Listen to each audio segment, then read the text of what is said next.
bafo abronye yese yakwa kochino ebiem endra omode no akokot omode ne kokot no yese yemfani nkotum na we are learning say yese ya remande abronye into prison custody to say yebedi asem na wi to say yebedi asem na wi yese ya remande abronye into prison custody to say yebedi asem na wi ebisi ya remande ni 2 weeks ebisi ya ni say but ni nyina no omo a wo court them ho no ete ensenfu frase obesa appear before court on Tuesday but we are told say esi judge ne say onkodam na on free prison emra court to say ebe ka asem na wi say sanete senye sanete no and ye bedi na ekoso na apia na ko ewo nya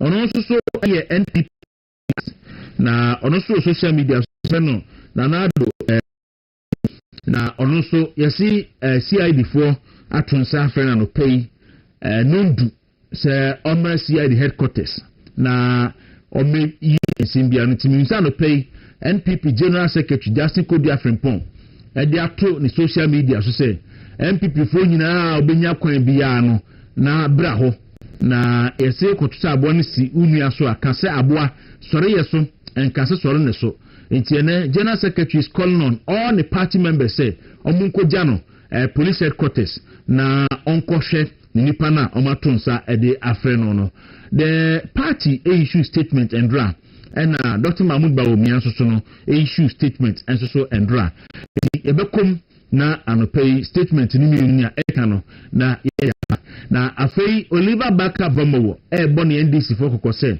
emre ya mo utility atia before fa ahudi fi ese ejai because enyaya eho asem ebeba debi na se ombetie se omuntie no ebre ene nkrabia ebekire me no eka sei ene cabinet meeting bekoso na yese cabinet meeting ni wi a aban ebe issue white paper on the Constitutional Review Committee for report. Na me say MPP so take committee. I think that committee no either Obi Amwa or Frank Davis and a dano. Na amache because ya come kaso mo custody draft reporter Constitutional Review Committee is a commission in the buy no. Omo Kwaku review. Nti na expectation is an commode omo report ni be di ka ba bonten ansa na ban de na ba. And we are told say na ban ekoye cabinet meeting on sa constitutional review report no na omo wia omo de omo stance on the report ebeba bontin enti eyensem bia eno so ebehwe animu na yape enkrofo na yabisa omo eni nsema hodo pie doso na no pay yede ebro medi edi Kwaku Dawuro Ghana fo nyina Dawuro I am your movement man movement in the morning jumedini Wintumi radio movement TV ye won kran kokomlemle na yede ejumedi edi ebro yes ebre yen kohwe se various newspapers no ensem ben ena no pay omode eba edwaman so na fi yenfa emunchiremu enfa emro na osusu ehun sama hodo a ekoso ewo edwaman so daily graphic and pay ode Mampani Mahama any education minister and Penifobi Enfoni Abanose Mahama commissions nuclear scan facility at NAT. Into no democrat anymore.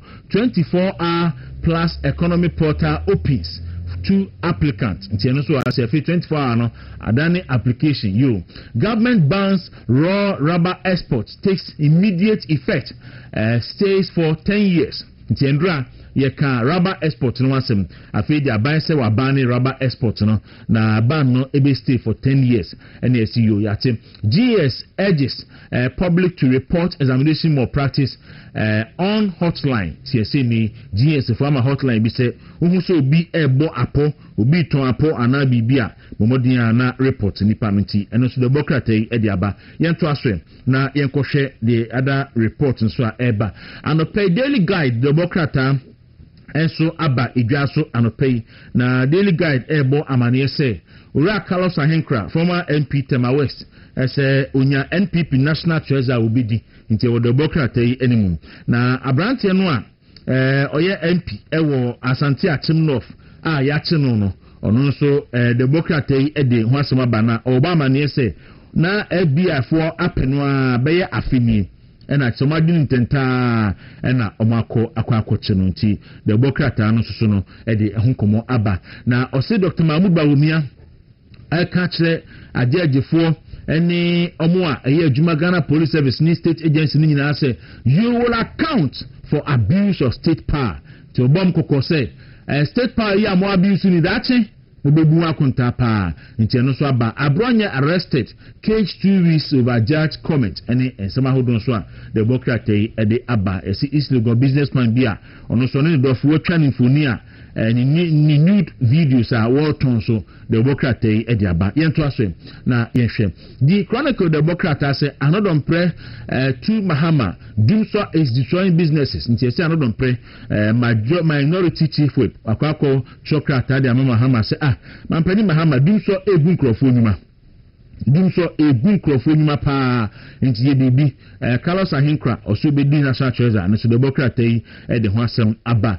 na esoro say anti-corruption group demands answers over release of 236 ECG containers nti eno so the democrat de aba nti enko na enkonkohwe the Ghanaian Times the democrat anso so aba egwaso no pay na Ghanaian Times enso so essay government Australian double track system to end 2027 government secure $300 million facility to upgrade 50 SHS President Mahama yate nti o kan so ba 9 months per double track ni bijai so wetu akoshe 2027 a yeni ho asem ni hia ne se fe de waba be hu se se ukoto se etikese wi adwe a enya adwe na emre na munana pantan ena eden ti akufo ado eye no na uchiachiri enso kan ya opa na de oba ya ututu enyema esheda yo yento aso na yenkohwe other headlines nso a enso ebaye the Daily Searchlight the democrat anso aba igwaso anopay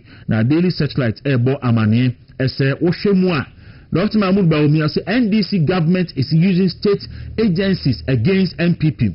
Bawumia alleges coordinated crackdown on opposition as a tension rises over free speech and political intimidation in Ghana. International Odiaba, where they say a Kenko Kranche, what your story na our front page, no, our headline, you say, and Dr. Mahmoud Bawumia say, a man for ye Kanipa Kasa Boasho Muyam, the Makwain Emanipa Enkasa. Intino, ono so a complain ho pa. Ano pe ne krata na ebe kinka dia mamo. Yento aso na yenhwe.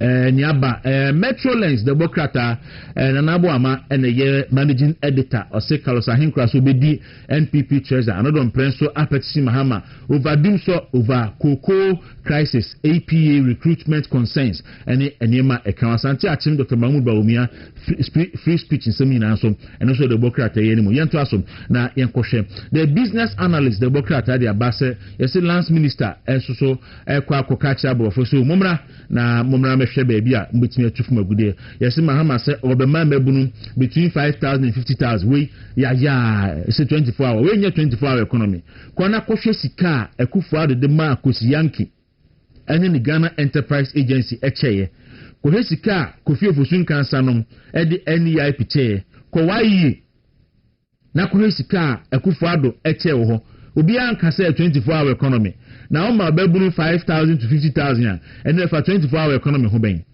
if a 24 hour economy ho ben 24 hour economy no won't mean divert attention no we are clear in our mind bosha amodi say Ghana for what say your friend agenda 133 adwuma baako shift miensa enipa miensa clearly that was the promise and you won't mean shift enkosi market won't mean shift ma 5,000 there be we are clear in our mind about promise and we are Ghana phone.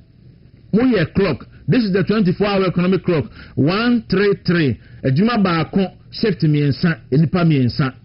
Enti ye train abra sa policy no ebe ye ejuma. Yanto aso na yenkohwe the other headlines nso a ebai. The Supreme Democrat and Adon Pre aba. You say half no North MPP elections so and no so no wentwu bi akoso mam say ye pre obi eme no so asem atimi aba. Yanto aso na enkwenim na yenkohwe the Democrat the Daily Dispatch the Democrat as police promotion exams IGP who denies bribery and paper leakage allegation. Just na IGP you said there be who answer no anye no kre Julius Zebra on Ghana China partnership. And so the Democrat new Blasters coach warns players against complacency. And so I say funeral drives domestic tourism in Ghana.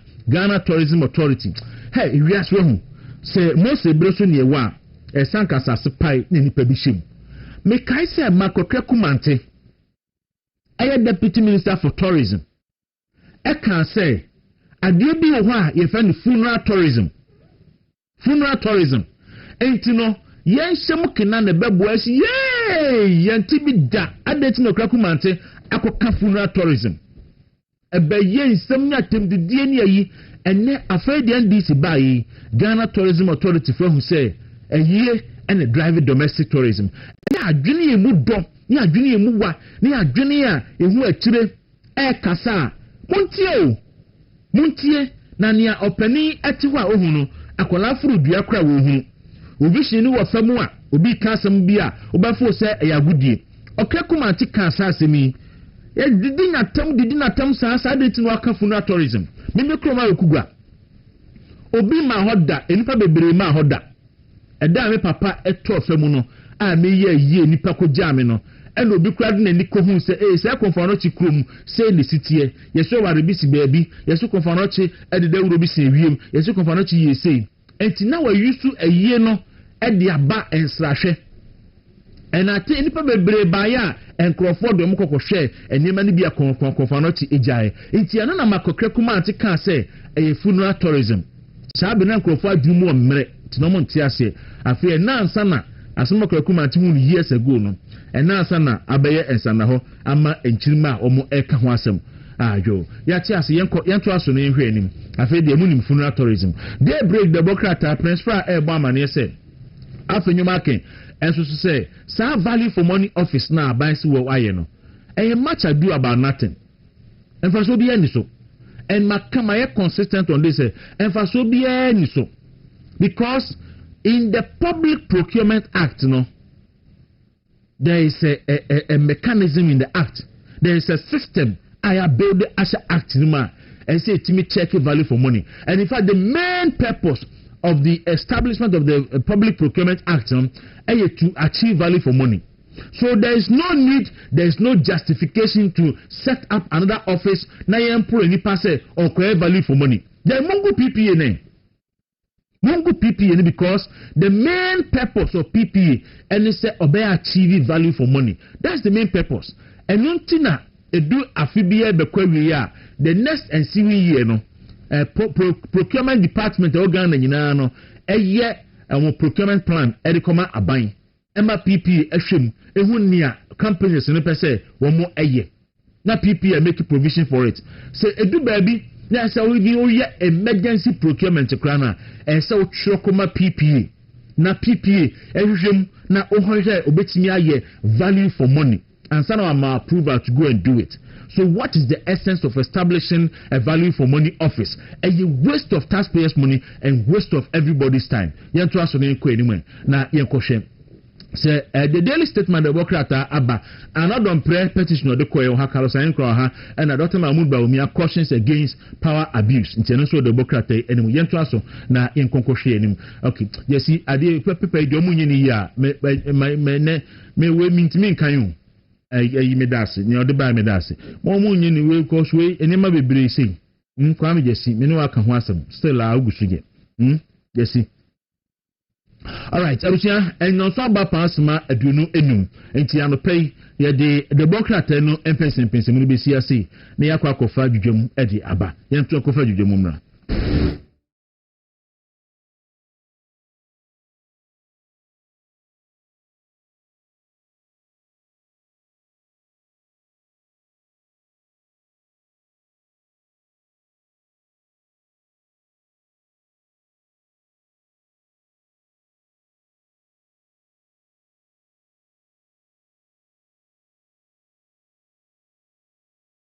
Edi ehun ejuma but dwudwamra ye dey ba no simple.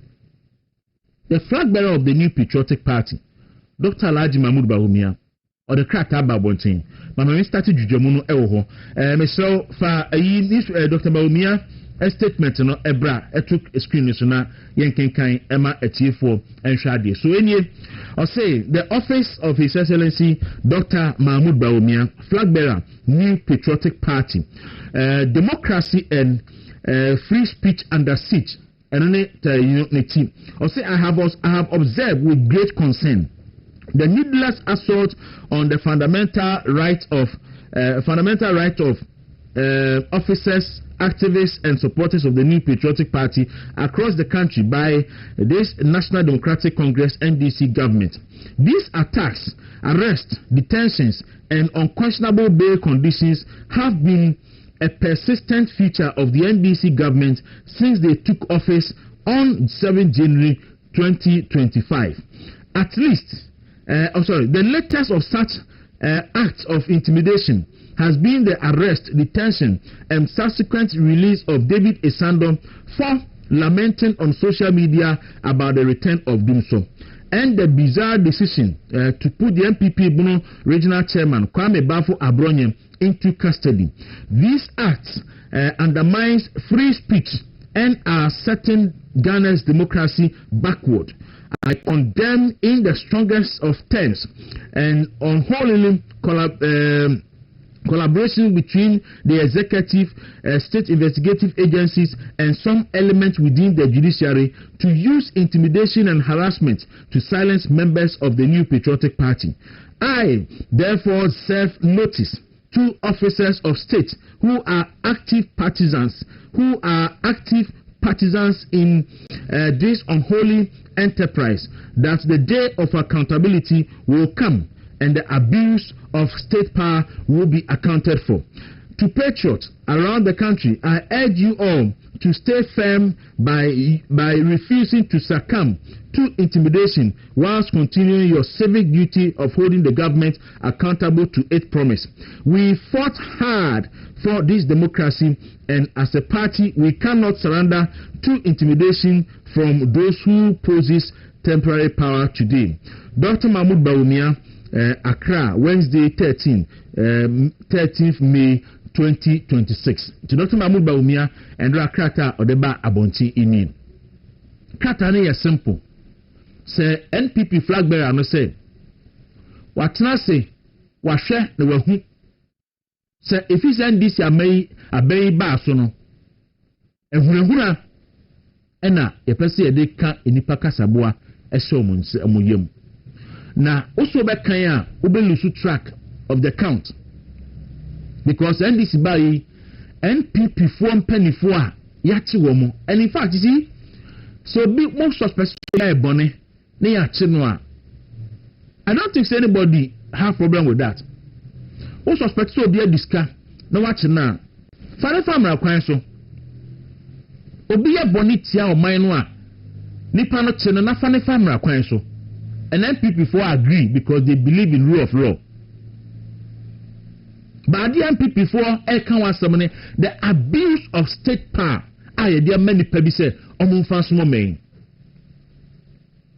first of all, Ghana Constitution can say, Obia ya guilty until proven guilty by a court of competent jurisdiction.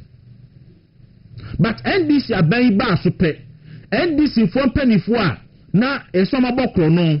Na ebi ohoroma ya determine primary phase de tie omu gira ensema no a omu yi ensema no no ena ombeja omu nyina so mu kofi ena omu sha se omu chichi MPP for no problem, but omu tie omu wi a unreasonable bail conditions 80 million cedis, 120 million cedis, 30 million cedis, 50 million cedis for justify you say bra you say they can want someone and no your more Abani bomb so say omo ye corruption and corruption related activities. Afa abani free wono na oti esi MPP fomu say ene omo bia nkasa say NDC ni kasa no odidi atem didi Akufo-Addo atem etro ne manya no krefa Akufo-Addo ne Bawumia ho de a ende ye nchi no say NDC ni ehye kodu opon J string na oboni bodies e ma bodies na odini ye through social media so guni hu figu na nimu asede a Ghana Police Service for ehu na mo MPP ni etro bibia say ya pa na police for akwa akochi say nipa no ye che won so a ye bet rainbow styling. It has a be obedana junior be boopwani, and now I'm cromony at 2 near to 2 near the Kwaku sim, a be a bed the whole day. No a bush and 4 party penny 4, every baby I walk. You bet Chintia, Yakua, Brahasa, you say, near ye. Uti anya yen so near do Kwaku to be a, then 2 weeks near my remand. Sunday my way in ano, etia, any pafa who dear so. And you see, so boom, compo question with chia. That's all share a buy a tribune and the NPP a buy no. Now Shasania NPP and the NPP almost treaty NDC for with dignity and respect. Abria ya chi Kwaku anidoho and the NPP say o incite coup Ghana no. Kwaku anidoho was given a comfortable place. NIB. In fact, Mampani Mahama, then opposition leader, and then the chairman of example for them, echo among access, echo her, and then the quatrans, betimo dusunum, echo din como, and a movie, a child photo, and the betcha machita for so, Kwaku anidoho no ye. Babra teacher, my wound to me. Na Dr. Mawunda Umia, epe access, Kwaku show wound to me no, ya man quine. Ama Dr. Baumia, enya access, and Kwaku share my wound to me. Ya dinifia, ya dine quiet, Sabaumia Bahani, ina quiet, sa. Abrio for swampofo. I can't say. Ombe kunkum nipa, ombe kidnapping nipa, ombe mo minor young governable, and it tape about bontain, me a tape no call Israel, ekoko ye a forensic audit, eji to say for sample of tape no. NPP for and for sample for antum, yan remandeno, and for sample for bill, because to protect the dignity as a party penny, my genemo, until say a competent court of jurisdiction, be proven guilty. Ato forcing any Richard Japa. Ya mo yan for man ko to remand. Yan treaty omosa omu nyanipa. NPP for a treaty omo with dignity because omu say omo a political party leaders until said they are proven guilty no. They are not guilty before the law. And that they then see. And then at the end see. Ya my Ghana mu. Oko social media so NDC for it describe the Chief Justice of the Republic, Mame Gertrude Iraba Esabato Kunu say, or your NPP women organizer. NDC for or your sitting Chief Justice no, almost all your NDC NPP women organizer. And the then NPP government, the Ghana Police Service then didn't see the need. Say a bet chichi NDC Mrantena. Almost Chief Justice and say, or young people organizer no, a bit free ubia freedom of speech, ubia to meet Tron your pen, a can your pen, someone this for a kafa mammy took on new office no, one fat and mention in some say Chief Justice and citing for contempt to crime. And Mamuka Kama minimum someone, in fact, the attack was led by the president, the former president himself, or my pendana Mahama Sabrino, and no president no, on the DNA. Now, we label the whole Supreme Court and say, "Omo ye unanimous FC." Mampani Mahambo, and we label the Supreme Court of Ghana. The judges are all say, "Omo ye unanimous FC." So, be anyone a good court to free. As he say, or Penny Bisa Mampani Mahama, ever cast a Supreme Court to follow a unanimous FC or bar or a balanced bench, no. Now, Obanswa, Chief Justice, no, obey in he said that in opposition, and I pen up by or balance bench, no, where you Chief Justice, no, the free one swampa. And a Kufado, a bino, and can't be a part of some a statement, or Obia, Cochio, Ubia, Mobia. And someone Samidian fee, and someone Fellow Fusuquachi, and someone could the tab blackwa, a cafe Kufado, Bayhu. To the extent that now Okuja to black up there or the president is security club no to assemble because some penino to 12 Ghana or try play more no publish it na control flight or the call baby obesie na do obedie baby obeda aduane obedie nyina no Okuja to their trouble now man penino security is at stake because oya man penia now to free Ghana na ewiase nyina ni flight a wo de call o flight number baby efie company efie baby ekwakosie na ade na say security at risk. That is what Okuja Blackwa took the NPP government through. And for years NPP ni bia ni hono mo aban bia no kwa okwache okujoto ablakwa. Can you imagine say ene if somebody decide to do same to Mampani Mahama na ebesu Ghana memu. Enti ene criminal libel on Akufo-Addo eyi free ho no. Criminal libel on Akufo eyi free ho no. Asaba biem in a different form. Asaba biem under section 208 and then 76 of the Electronic Communication Act. And NDC for ene edi kanipa anu atum. Entu kasa se ya pa ni yacho. Yacho so ne do kokko to bi pe ne ya ma 2 weeks. Ne ya se ko na kokko dem. O to abi o Facebook ne yacho. TikTok ne yacho. Meanwhile, this is the political party obo ni papa emi ye di atem okrom asei. Ye di mpanifo atem o 24 tunan eyem mmobo. Say papa panimu a NDC wa bemu a NDC ekope IMF no mu nya no. A o 24 ne flan ntuma ehye na henema na odi Mampani Mahama nim ekọ Britain ekope external credit facility de mo no. And now 24 ne na atem sei. Yetimi di o 24 atem te se nipa ye muba. Ochenyanom osofo Danka Williams nom ene obi a Akufo-Addo po de yenka ene bawumia ne yire Samira. When any political party on the day atem de ba Ghana because Ghana politics no na a civil and decent until send this co-position no person ba. This is the political party Joy News establishes the National Communication Officer Sami Jamfi and na behind Bawulaya tag na ye create a domain na ye dey sponsor Bawulaya tag. Can you imagine say ne we betime create domain na all their sponsor Mahama say Mahama Alaya. Can you imagine what will happen to him? But nobody under NPP and they used to state power on Sami Jamfi.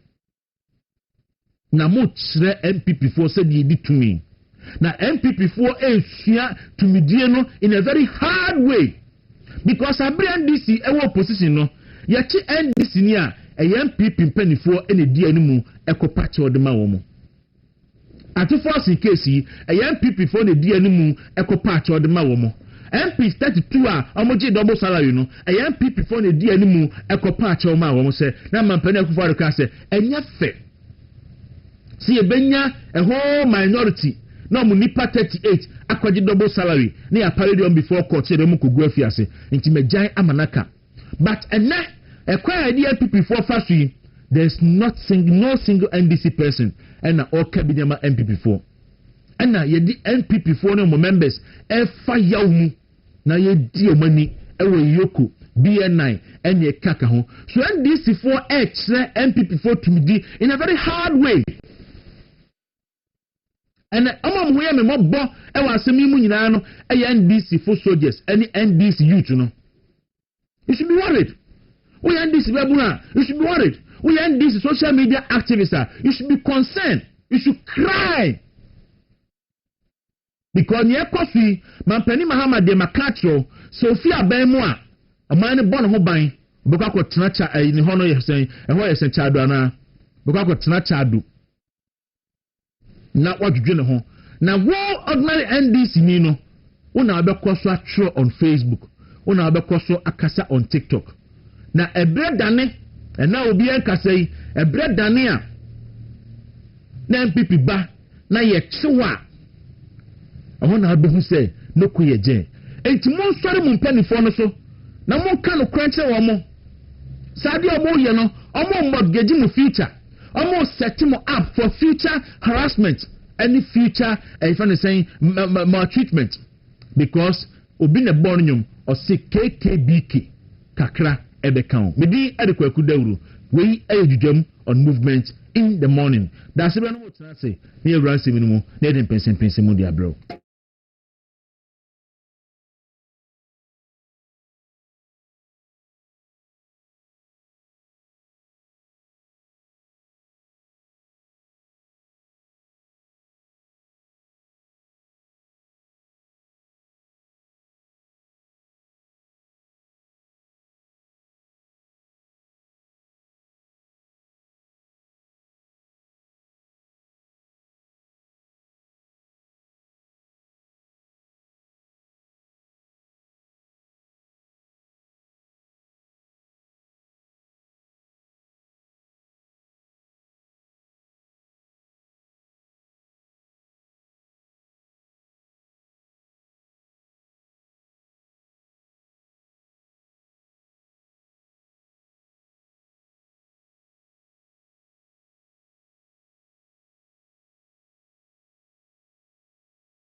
say baby I tell you that's Dawuro Hanan sending me a video na akola bi wo so wo fi ona okada asibeda no anye so a wonya so jaiti we especially that asibeda for you eti dasibeda Dawuro na me tuminti ho de ye ho na aka ne aka na me so be fe ade kwa ye sin so ye ho asa na me be fe wo si abotre na me be fe wo so na fi fa ho yes okay be fe wa ma wa dum ye ayeye be fe wa ma ebi ason mas nti se de ti bia na me be fe nti ye de nyame ase chairman Kwaku owusu eye MPP chairman ewo adansi asokwa anope ye chia pa engineer Jonas Adjuma wo de Gambia Sister Victoria Donko ewo US Mrs. Janet Dakura of Genetco Corner Group of Companies Achimota myself and so chia I feel very reverend Akechum retired Methodist clergy awok mase and evangelist Fredafon of Bible Study and Prayer Group Center which apatre which na fu nyina ye chia mo former NPP Omo constituency chairman no for Rukrum chairman Sedu chairman Sedu be obi an pay chair wife a brem MPP ho pa so papa MPP ba me hu be no fa and somehow somehow chairman Sedu pa bra brem MPP hapa wo su be di etira ohun eto da bia ene ye ma ne ye yase hwan ene wo etira wo hwe enipa na se tumi ni ba wi a na akokoburu nsa na ne wi akroma na oni ebre no dodo na ye wi afi won akokoburu nsa pe na ne wi afi na me hu se Mustafa Bandi kam NDC ko no se omo ebu NDC bi mba power no na mba power wi no ma ba nya na fofoforo na dey level don't change it no eno ne the downfall of every political party omo ba ban mu pe no nya na fofoforo if you mun kai o machi biem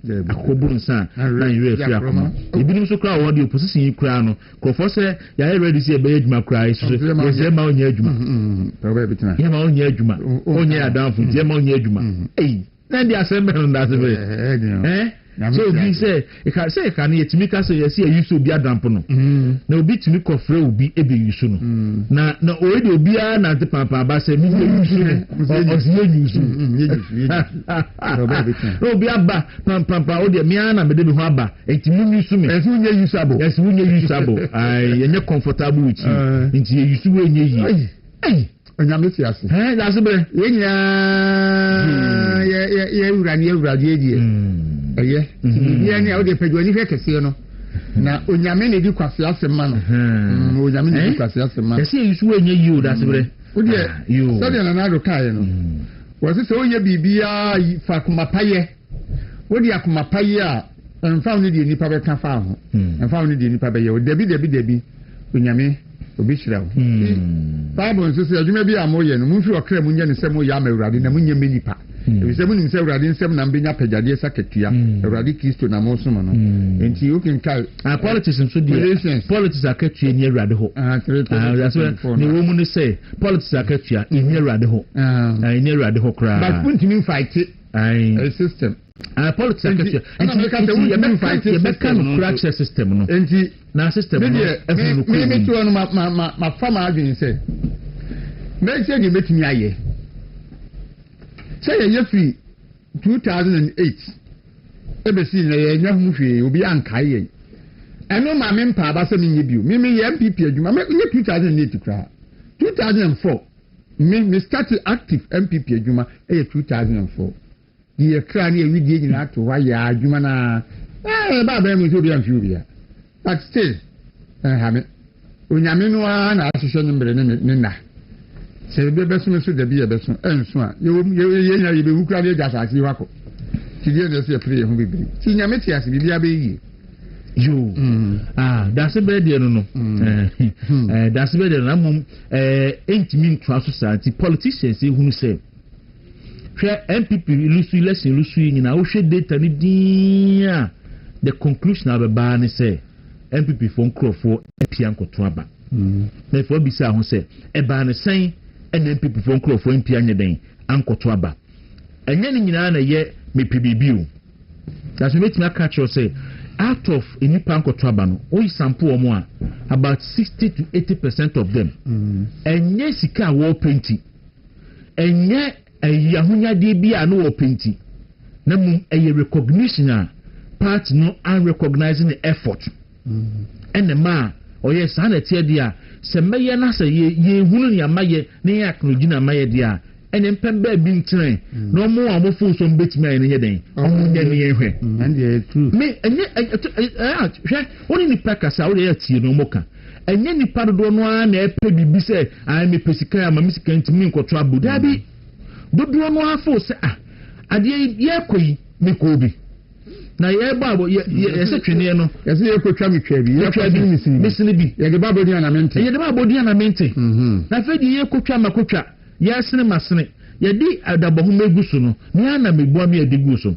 na fe ye ni ya bodwa ni ye bo abodin baba so a afi ye bodin na ni jam di wom ai eno na to de bi ye nipa ya na ma nipa ne bi etina kire se sa na tie de a elections e be ko so yi obi ni ye di nkomo bi na so wahwe pa raswe ubon se anka ye chi MPP ni a ni mo bi edin there's one particular person very active on the mobilizing nipa e de ko ho but for some time now uhu no omo ye kon ayinu behu uhu se nipa ne bi because nipa no ashase di ya say I BBC no ya recognizing the effort into sa na tie dia omo effort so mbetimi ayi no and the omo nya ne ehwe omo so effort so mbetimi ayi no so omo so emma ho omo so ma hoda omo so ti hoda nti edu ba bi ho na enim so mpanifo hwe no mu kombe fa so mbema de gisare mani nyina because I didn't create apathy no mpanifo na and create apathy no wa yi akoma mi so wo yes ade no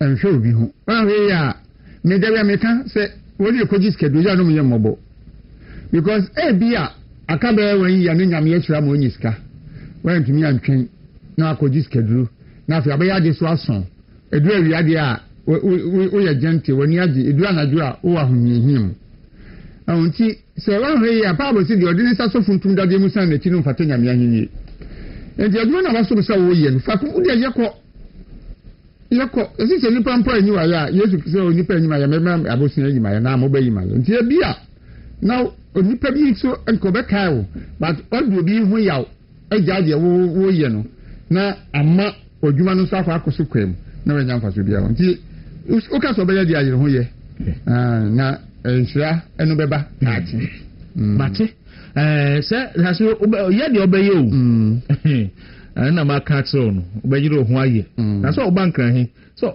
odi ye nya ka no me de besi fridge mama ye di once much but edu ba bia onwo hwe ni me bi oh zanje o so mo hwe ni me yi anya MPP nkwa na make because NDC ba ban mu NDC for ashase complain ama omo deputy general secretary so abeden abe complain recognition ehun hia obia effort hu hia that's why adwuma ye tie aye yi so bit be be for say ehun ni fa so a say ni pa no de say adwuma ma no ntimi nye ebi ono so so no de ni so be yisika bo party no nso jai se yenko yisika no so a yenso ntimi nyi because ye ni bi obi so de ni say edu si e boss to boss to ma party no wo ja da asebele so nko boss aso na ono so ntimi nye ma ho de wo ya me ko etina edu 2024 election no NDC for become MPP for so police station coalition center no na MPP ni obia because abre no omo ana ye memma omo de omo koko eje no na ye de abufuo ni yawudie akope be bia atena ti afi NDC for ba na egbo hey no ma obi e adwane ba sanka sabre no MPP for mranti akinchira omo no wo ho a da sanka omo de omo beje into obia effort hu hia emo obia na ada na ho se aso no tiba bibi no kura magical wand bi uwie na uwie bia wie kura na ekoto ase o de yibibi strategy ni nyina wie na ekodu police station na ekoto aba na NDC for them old tactics yi ba se no mo de ba 2024 year obedwane udwane a vote mu wie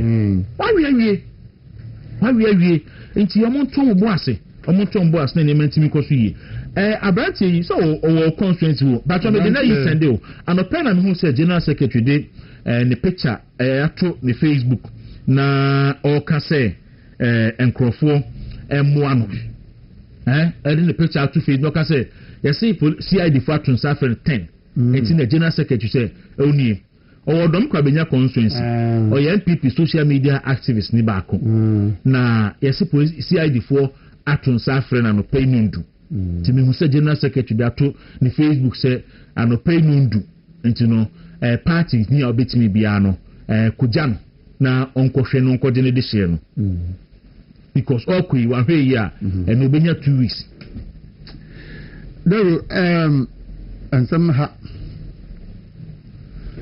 na ensem a eham da bia me ka se Ghana current problem I face you know the odiba ya JJ Rollins Ghana the problem I face you the other side problem no ba Ghana JJ Rollins Senior Rollins ana beti NDC a ebi asawe problem in komari ki enimu ki enam oba ya oditio ebetu example ekufo abangu ye ekunkum nipa ti say de won ebo nipa no wie ye no ena odi suban boni sa hye mebu na wo Ghana mu positive defiance enkwada mu mpanimfo enti enkwada a wo mo authority mpanimfo wo Ghana ha no Rollins ene ko fa sa de no bai enti oba no tete Workers Defense Committee People's Defense Committee ena enkwada nkitinkitin ti adwuma mu na adwuma mu mpanimfo no wo ho enso ne ate Workers Defense Committee na boys ena ye chairman de da no na mo harassing mpanimfo no enti Chief Director of Jumam Kurana Usuro akura ya fa na Jumam Fofo because we Workers Defense Committee chairman we ya wode ne beko ena atoasoa ena abaye NDC fosu eno mo ban say yandie ye mu obia wo Ghana ha na ye nya party mpanimfo sponsor enipa edi mpanimfo atem wo mamu samana ye di atemu a ma otuwa na wutia na wakuma ye oyase enti akoda kura wu ka we sika sa ne dia ma wona sika no nso no wagi dia wo ye no numia ebe fi mu aba timisi wa hene kwasia yes we timisi asi osofu bi kwasia ti say wo di ho a enwanwa na NDC for sponsor wo mo na semu ye we nyina wie na wani aka hu se se de Ghana de ubeji din a aiso hiani se ubeye popular eso hiani be popular ji so de yen sanwe oburu no da gatemu di akwata wa check crowd ene ne eboji nso ne ye man fans enti se Ghana han politics no ubeji din temu di a ji se wudi mpanimfo na temu ena se de obia esua bi na no ana diaba Rollins dia na President Mahama begugu sunsuo no eso na fe de ha no so beti bi adi mo na ma diaba no begugu sunsuo ena eso afia wo de beti diaba na di no hu se da na enyi no de wo de how na nga be se wa ni nkotini enai obi kasa nyao obi tira now obi postia now ya chi no but who say one akofa baaye obi nyum se na ye na akofa baaye one akofa baaye to the sense say na okay the whole obi all president for all your vice president 3.5 years all your president 4.5 years akwetine fie opposition then what me fed the whole Supreme Court say obi unanimous FC to di basa fie now to president din now to vice president din wodi ande na yama o enti wodi subi ahye mebru no mu saa na mebru no di akiri na wodi a wo ba ban mu na obi kasam afa wa ban ho dia ene de nipa ne yanti no enkoto afiase ya bia no chichiri maya enyeyo enti na ne ka se de opese uyonku yama wo no wo su yama wo musara so wu se kaseti anye dia ene mampani Mahama esa opachew opa na nado ene Dr. Baumi achew timetu na nado din se Jack Toronto ene ni nia obi a wadi president 4.5 years which president will take on din Jack Toronto. Etimi to a whole Supreme Court din unanimous FC. Na uye we nyina wie na betena konya nso bi. Na obi ka sem bi fa ho dia ene wo nko a ne nyame bo wo amoja en esan free unti no. Wo dia de yanchi nipa no nkotum. But otumfo asema okan no obia mfa enye na sema esese Ghana no meda bia wo kan wo dwene ho se ebre yeni nkaso mu amuje sa ne ma nyina chi na nyade mu otumi no mbetumi aye ye yati ayi ye wie na mbe fire kwa mbetumi abe fire akọ e bia akogum e bia de mu ntumi nye a mo ya nipa ebe stimu so atua ni se mu de bekọ akọta da ho abo yetuo e bia na mu ntumi nye na mo me ye kotum kosi se mo mfie na no beso de metumi aye. But you say won fear na no so a obawa be yose meda asebra meti hayi na adia na wo tumi di achi tibia wonsu be famu no ebi anka utumi reverse the hand of time a tell you kanu na ka ope enso na too late entina history wo ho president Mahama Kwade say so kostu na history endinka wudi woni history woni mabakosem se amampa ni fo bebre abakọ ebi tietia wo mamma fa hodie so ba ewi achi na nsuo mu yie enti osem ka won so wudi sua bibi enti na babo kan we se we ni nyina ma ayan hweso no atwele se futuo ama ye ne ewi ase bre ewi ya to ye enti se obi momo mo dwaman se mo bo dwaman na se tutu mo munyi munye sei enti ene wutu a no nse o ida fo ne nam se so mkonyi no da ko se na to wo mo ebi bo dwaman se na to wo mo ebi ye se na to wo mo enti asan ka wusu hunu se obi be ya president ya wodi tumi share ni nsem wo so obi ya ni o man mo betumi aka na asem wo kana asem a obechi wa atu afia so obechi wa kun no idi ami mo buti seku Saddam Hussein Gaddafi even Rollins is na Rollins kwadu ewi ase kwa na wa open one part say oye backing dog dia kana no atum enti no is am being told say won ayi as ayi assume and bi no you say ayi owura no responded to sana tem di ba omi ano enu ti ni ya cheno no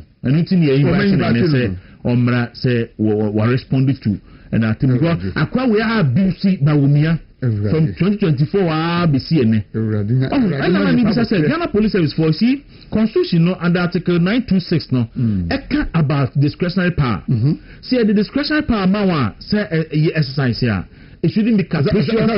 Yes, it shouldn't be unfair. It shouldn't be biased. It shouldn't be. She said, it's all Shelley Panel tribe, the political party, the religion, said the gender, and sana why and the right. Yes, so we used to discretionary power. No, we used now used to be.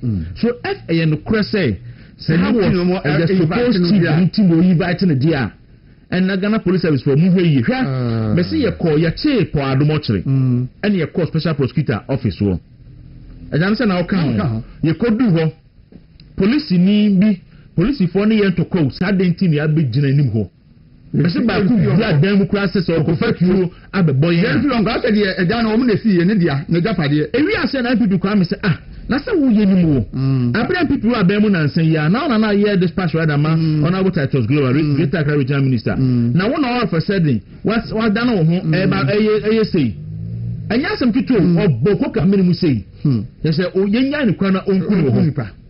And see, and you were a share as soon as 80, and not Dr. Mamumbo Miaka and a Kayano, or say, was serving notice, and notice is hereby served. What will you win? What there is a free bear now, P.W. Cancer. There's a mamma dear, and I say, Okodio, the Ukro, the Union, Mono dear, Oya Oko, Oya Oko. Obia ni ni asem woni no asem kura na o man constitution no ema otumi ni nkonya asem e bon ho ban ba mo prosifo no a mu jeja mo ho na mo wi afise nipa na mo ha wo mo no ye mu nsum nua no nipa aye Ghana fo a ye no nyina mu no nyina to o mamu na aban bi ayusu mo ma mo ye niema tietie o mo e fa ahodie su no almost in a minute. That's it. Now, my penny Mohammed to me by my soldier from penny for you, and then the chest of your sergeant and the next NDP government. Yeah, now we can't almost say, Mamma Casa, I say, you're by a baby. Sanity and feet catch that soldier for your press for say, almost staying off your bar, your baby would be. I'm penny and pound so, my penny Mohammed, you already. MPP for your mass security agencies, no. About the allowance so much and then more come say you to your allowance and at tax. And name we am peacekeeping allowance in your account. Yes, Mamma. We have voter a course about MPP. I didn't watch in semi country so channel say we're making a deal with your Bible verses. Any idea? So I didn't watch good morning to you. And I said, Jan, pay me chair of Ataokufodia of Ata. Very good morning to you. And my Professor Mibu Tibuedi, a semi country so of chapel. See you on point. And to Mr. Eric Money and pay a very good morning to you. Kwame Jesse, Odniti, Kwame Jesse. You're traveling out the you and you know Yebeko Kwaku di enkomo kakra na yahwe said the enema no esi eko nti munye Yebeko Kwaku di enkomo na yahwe said the enema esi eko nti eya sempe kure ni nti no Yebeko Kwaku hwe that's it nti yebesre aban no besre aban Ghana anya ayo oyi military room ni ewo DJ Solis good morning yakoto abama enti wo de fu se wonu oye no ma ene obusuafo nko a nka wonti me ye president aye Ghana obi okura na no ye MPP ni na wo de abufuo tu bi ma awo enti wa ba be ye president ya e be se gwinya mama no kakra ma ye kwa homa no somra na metese de MPP for say a series of actions etia the government. Okay. Henry Nana Boache Esquire, Donald friend Nana B. Oh yeah, the national organizer Emma NPP. Now or aspire to be the first vice chairman of the party. Nana good morning. Nana be your mama man you. Mama so called first vice. Okay. Oh, can't do money as so now I aware now. But come on the bonam chat. Hey, be an officer the snap of bank to here. Maybe grandma be children. That's it, Mr. Company manager, Mr. Mabi. Okay. Nana Patrol, who are dear? Edian to Daruma, and the pension of their family. The two country and Ayadom. Yeah, that's a pa. Where dear, ye near me Kosu Ghana, no, a Yenimusem. Now, what she moves to I say, and in my Yikakram. Feed David Sando, Bresso, Emen Dran, so Abronia dear by. And a paying so to say, who's the general secretary, the craft out to a flyer to Facebook, say, assigned to Safre party, a social media activist back home. My yes has seen feed David Sando home. Nidia Nusi, I could say, name Rabronia home. Madasi, David Sando, dear no dear, Yamano Queen, Adia, you are Mahama, minima the cooperation with Joe in tea, and minima the opposite at the time. Na Sabia Nado, Sabio Conto, Etay. Say, David Sando, at the end, in fact, that's a Matthias said. Apparently, you can't have a petition call TID. David Sando over here, a signboard be. And make sense for me. And now the AI assistant a sharing inscription of no my do is back. Na you are Mahama picture wall. Now baby as a signboard, you see me see me panel and Diana. It's from Orlando or advertising company. Na down for me of Fusuku Atene Standobi. And now no aqua complain at the ma CID. Or you complain my CID na CID at one side fair. David. Now David lawyer afwakwa from Katom okay. Na David Hudodo na kaka ito mbaba enti antabia nshi na san se omo no ben nkofo mu tumi stand dogo ni philosophy kwa tintino omo ema National Signals Bureau akokofa ni fi ni ko mu agona sodro ro nkofa ni fi ye no pass mi ni eye emema be idun akiri ikuta etumi ahodo yanka viantreno bishop ne namfofo ko mo ne chokwa yanka viantreno omo wo ne tikwa amu akai mu David K had never to National Signals Bureau bi anti fi obi anim fi o me kwana mfisi bi ade fufu bi nje bi wa he bibi na ya brantie ne nkan kire ye anopa me general secretary ne party mpanyinfo ahodo na ka ye ho yetu anamo ekọ na BNI for so mun David Sanu ko mun te ho hwe o mun suspect bi asa yekọ police no yekọ cyber crime unit yekọ special investigation unit o mun ho nyina no o mun so mu inu za so no hwe o mun te ho hwe eho anya ni bri dedi ewo ho no ne ho kwampo no police for you idie ebi edu police for class media for ko nyina premises so no yem kwatri yanke ase amomokra yanke amomokra videos no say na money omo press pa yes and you call national security go han you call ni sel no mo call no yo oni honom later on ni pan so ke ni yenku bisa eye SWAT for no ana you call omo so you call no mo call bi no so signals bureau for the court operation and you call national signals bureau you call okra na still no so omo say dem ni ho hwe ipu ka you call no so omo yi na de free up na ba BNI. It is now on the same interrogation. And then many general secretary na no. We can number some chat and food. And one is investigate and everyone say who could proceed to do social media. Na ye board bia na assassin say I told you so is back. Na ye Muhammad phone you ho mana. And about them say ane on one. Almost your investigation before publication of false news. I said, baby, did you come up with an investigator and say, Papa, you tell you no higher you do like a mama generator with you. And you shoot to. So is this not back? How is that criminal? Here, Obina Baba, here, complain a moment, say, no billboard. And we be come from the baby and the billboard missing a come from Nanya also. The woman had the phone also 6 months. It's a mirror Mahama also, and yes, I say it didn't show his back up. And say, oh, no, to me, and then I'm for a Ben Felicio for Suquatin stand up, you know, young fat a two and say, I buy resources, and Kwaku withdrew. And Kwaku in the Mra. And then I was me. Yeah, I'm a lawyer for be an ignorant of the law, but say in such cases, no, a state no, and say a court is any panel, and I weigh a bit me a civil case. And a civil matter. A do or property right be and I be and I say, wow, property business baby, and maybe our official be, and you just go to court. How do you criminalize or do not focus on idea? That's how you can you with the campaign time. Billboard is one issue, a DCC command, a Twifa, was the move for you to show.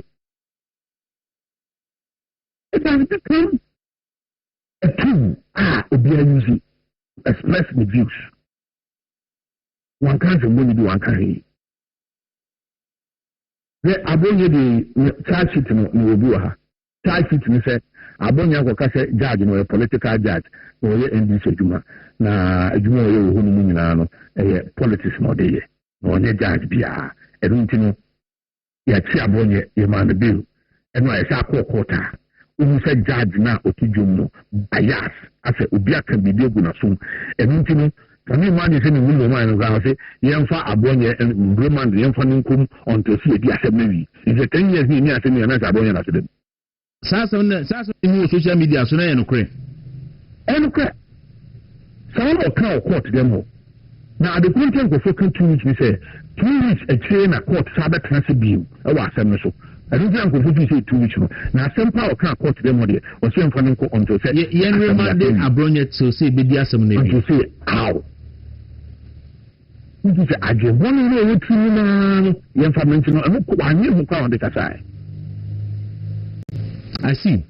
And then so you see, I could not say NDC was a unanimous FC. That is for MPP judges. I'm a castle of justice by the Omcastle MPP women organizer. Yes. Why the Kwaku Ubi? Why the Kwaku Ubi? Oh, Kuma. I am Ubi Kasa. Na I don't know your papa why. nti mo amu ni atimkwa asem ko kan say helicopter crash here by enu ti yen ko bisa president Mahama ho asem na ye di atuo ne cars akọ atimkwa fi akọmu na warning shot ho no pagya ne na fi mo ase na bankai ye ni ko na branch bi ese fe no samo ho to o ejuma wo ahoto efe mo sere e wo ka se na nado efo private jet bi na intimate for mu we na kwachi no what from this now look we are not going to be intimidated we are not going to be harassed there are series of activities including massive demonstration protest and the international community who say President Mahama is becoming a political tyrant. President Mahama is superintending over the criminalization of free speech. You need diplomatic believe in common. You need a social penifo believe in common. You bought the idea air course for Ghana who yellow.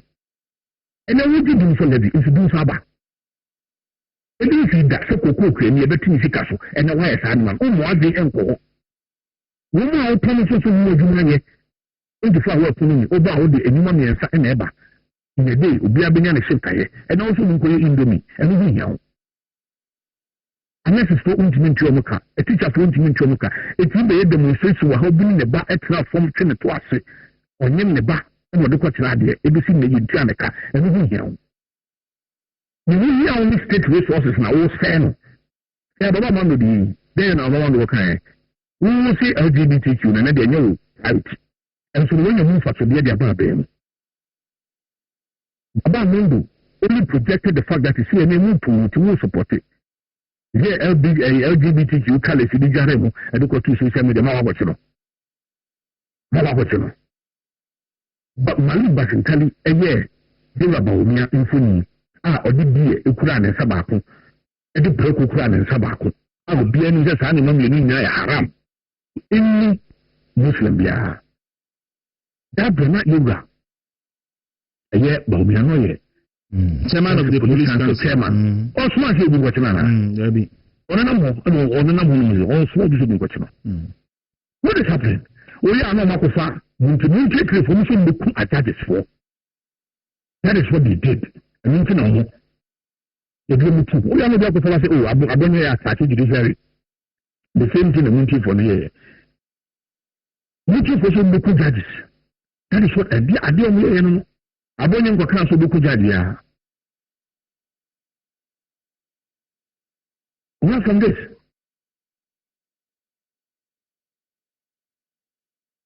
In the coming days, that being and Ochna, we are going to have all of these activities. In fact, all the issue statement, no my press conference, ya condemn and no. Then now a coso and now make us say General Secretary the trouble and say Abrante Bako, yourself and Nanyami, Nanadu Yami or so, also Domikabinya, and also yes, so muhinia, Udidi Dr. Baumiatimi. On also a correspond to Onuntiene, ya ton safari se nundu, omra CID ho. As one here, Onusu Kui, Obihuan, Onusu, among 2 weeks, say Onusu uncle. Very soon, and not social media, so I'm being honest. Oh, dear, social media, Snakoshe. A call various news portals, no, new media houses, no portals. Now share stories on posting, now comment was here. MPP commentators, you'll be a do because, and you'll be a should say, make okay, better me. And to back on. Then this is only D attempts a portrait senior as a MPP is so unpopular. But all because MPP for them, as I say, who I shall say, Bomu say, make a say better me because social media as well, and the main control be a crown will be about better me. Oh, you see, what's that? Young now who say the party has been there for anybody to provide legal system, legal support. Not only that. Yes, I said the meeting. You need David why they are asking Pana about immediately. So I would rather encourage our party people to be bold. Look, Namia Adama 2028, we are winning this election. And that is why they are guilty. When the Somo Kaya Kasa watching Amasuda, we must be bold. We must be very bold. Say you're in penny for a year in Yakasa. It's not wrong in Yakasa. If there's argument between that is why you about Nyakatano. I am in full support. He said something very profound. Since the one man I think that paragraph 4 last but one paragraph or 7 notice. I bring one can back on. I therefore serve notice to officers of the state who are active participants in this unholy enterprise that the day of accountability will come and the abuse of state power will be accounted for. I am very excited by this paragraph. It means I'm not for the case issue. Not a who party is always there for anybody and everybody. Right from Adento Kunu, we've been there. Right from Muhammad Zako. Everybody, we have been there for the person. Me am a DNA, I debate a man of Ubebre. Now, we are the San Jose, many general secretary in the side bill. In fact, even in court, I say Obama, the man I'm so Jina Honum, any party in Penny Fubiaka, and I'm standing showed as Adam as Obama. In the idea, we have always been there to support. We be Ghana for Nankasa Kwampuno, you're almost not kind of so we say, and near much as you also are blind your munition, and not here also only. That's it. Before today, so say everybody will be a man. I didn't see Mun Huda. No, sorry, no, because one castle, be a bit not a castle. I see. And you back train na more actions and person will take Breno Swan, yen sue who more woman waiting their boy. That's an opinion brown here. All right, Henry Nanabuachi Esquire, Nana B, your national organizer, aspiring to be the national first vice chairman of the party, and an opinion didn't come. That's so party ni say obey series of action. Be say omobe petition, very high commissioners over my munina, organize a massive demonstration in Ghana. As I said, very necessary. I mean, I believe in MPP said, Omadi Omo ya, Ombayan no Quine so. Emperor said, Mahama, with me a diplomatic corner. Okochan throw offer videos, videos about MPP for Omo, yes, sir. Now, Omobayano no Quine so. I mean, we are thinking a Cambonia, Mampinijo Mahama, Effa to me Ghana for Titu MPP for AD. Ewa na memu nti ye also ne boma baso so say the nan na bi ka no if you grab and this started so much MPP for you yeah and penifo ni obia ma ga baby omubia o machi bia o medi na chi if general secretary so any executive equity parliament minority ni dom party no is it that share any me ko and say maminka me fa message we ema MPP for so you NPP member na wuti mi a mpanifo say unseti be oda enti say wuzayim sa na ewiase ayi we da se bre say wadanfo no kapa no onini wumia onye wadanfo a wo se oye pa no onini wa wumia wonna ba unya really onye kura wo se onye that's why my trend be e koso ehunu yinti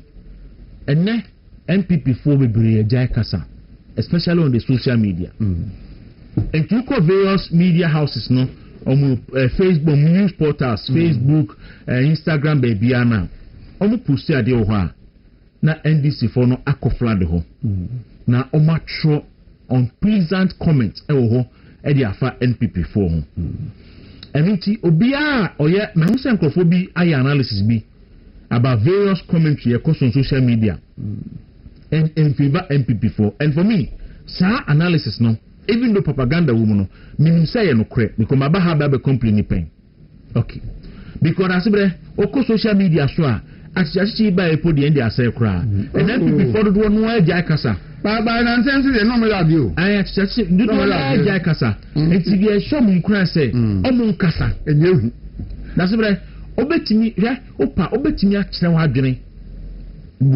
wa abre a obi encho obi anye bold no on kire na adwene na mun call for accountability we need separate for chiwa mun defend for the party separate for bechuwa ade aniwo akobokro no watomuna wakotomona wakodi ewu sani man any fraud ni ade na se ukotwe waji ni echiwa enyehu enyen guase enokura no ebe nipa kura ate wonka yes enti yesre party for say that's why the party should be united and then our for say David Sando and then our for say friend say chairman wuntumi na mum ebrebi bebe ye wa because of say eto chairman wuntumi a wan sorinti eto David Sando a wan sorinti na eto abronye wan sorinti na two gift warrior one sorinti e dey beto no obi anso sori e bi a chema untumi de onya MPs ekotena fam eye demonstration ma no e bi ada e beche no godo asase be obi antinka obi pa ba omwa enti etu ni a ye den sori na ye Kwaku bi ye kasa ho a sori na so ye den na wo so kasa ho bi that's the only way doesn't papa bi na tutuno eye ba kuromu a ukose no a nso odi na omudi nsanko ekoboa omu ebisefufu nti nkosi na yi ano asmani ba so ensefufu aketitwa ba akono dia bro eyi no ma obi obenya yi bi akosi na no di sefufu akọ onko ena ne ma mi wiye no nso kosi si omu nyina ena obi asmani ma me edin sefufu eje so ko di fi asefufu kuku orisi so sanko a obi yi na obu empo no abenum you nti sai na wi hu bida be ko ye yi MC ko be fam se mi ko ye yi MC o wi says papa no ti ase no nko yi nti anopa no we be chia no ko na fum we be chia no ko na djuma we be chia no ko yi ebo be 12 a say yi no ba 1 2 afi na yi ni banda se be eyi na se ye che fanta create ba ko mi bi kai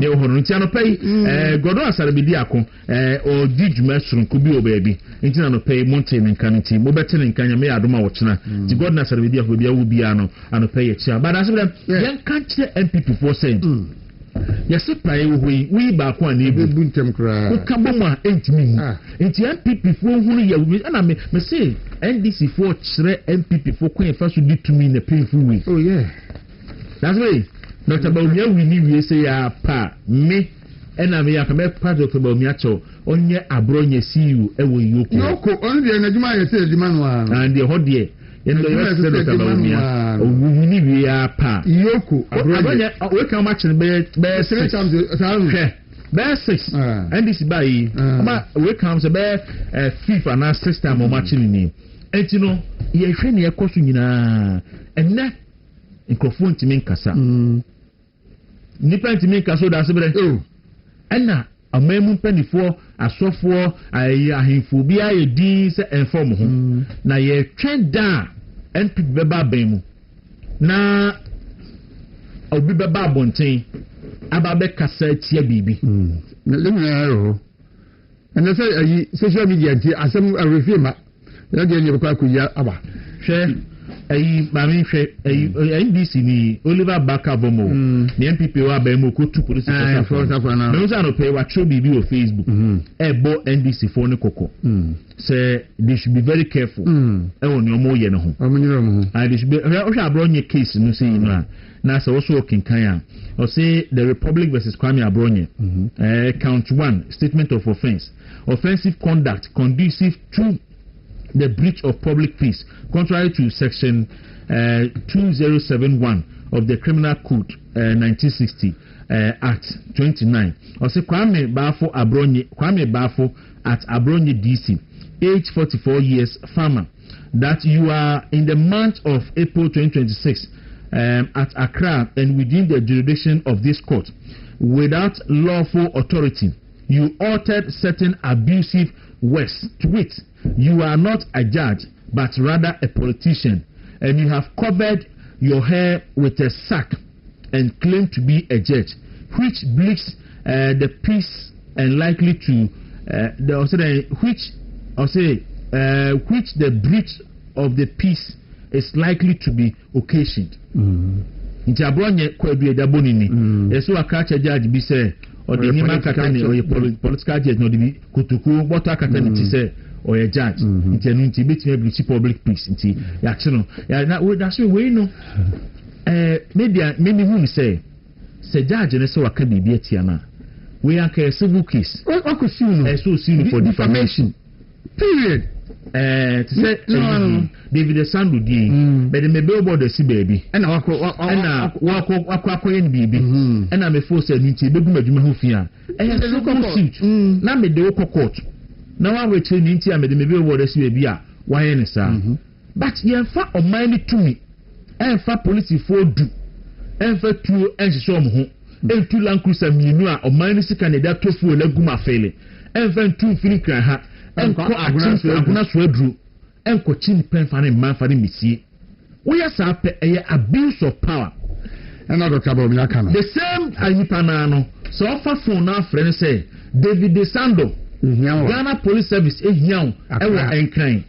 10 a.m. Friday morning, Abano. No, Jinaho. Omoka.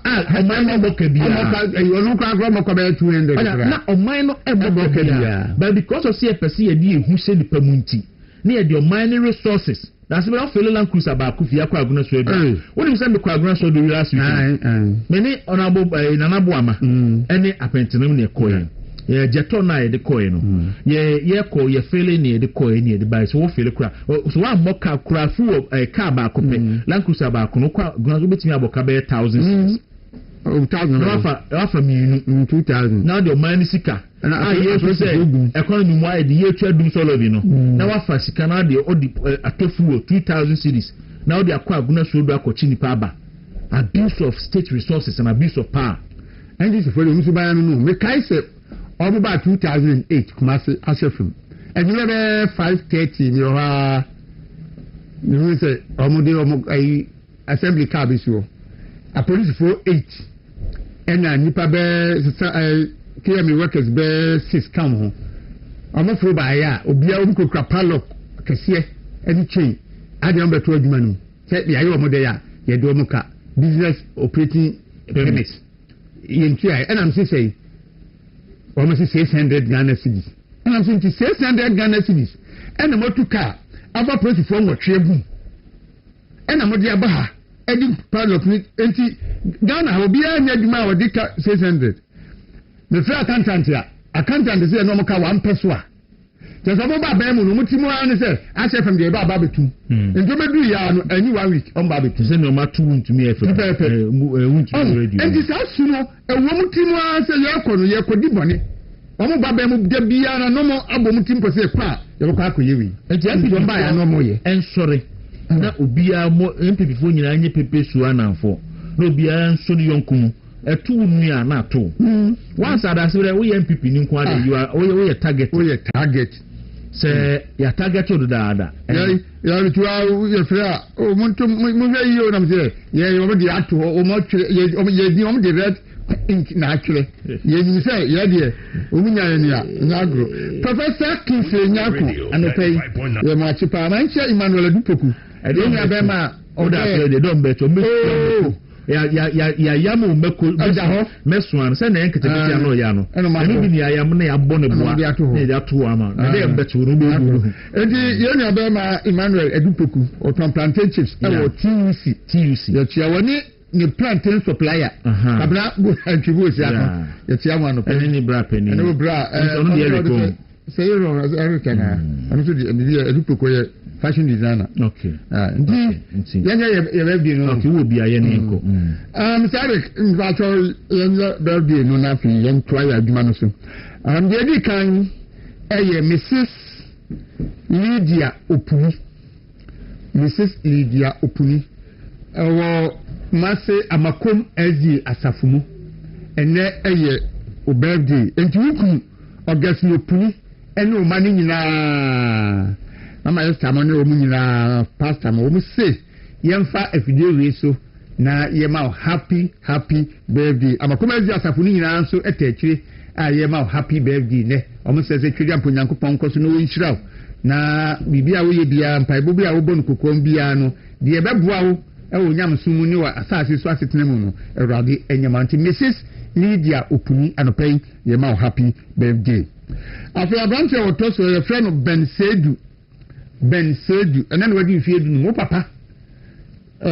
Chairman Sedu, on an American MPP, of Fulcrum constituency, former chairman, no.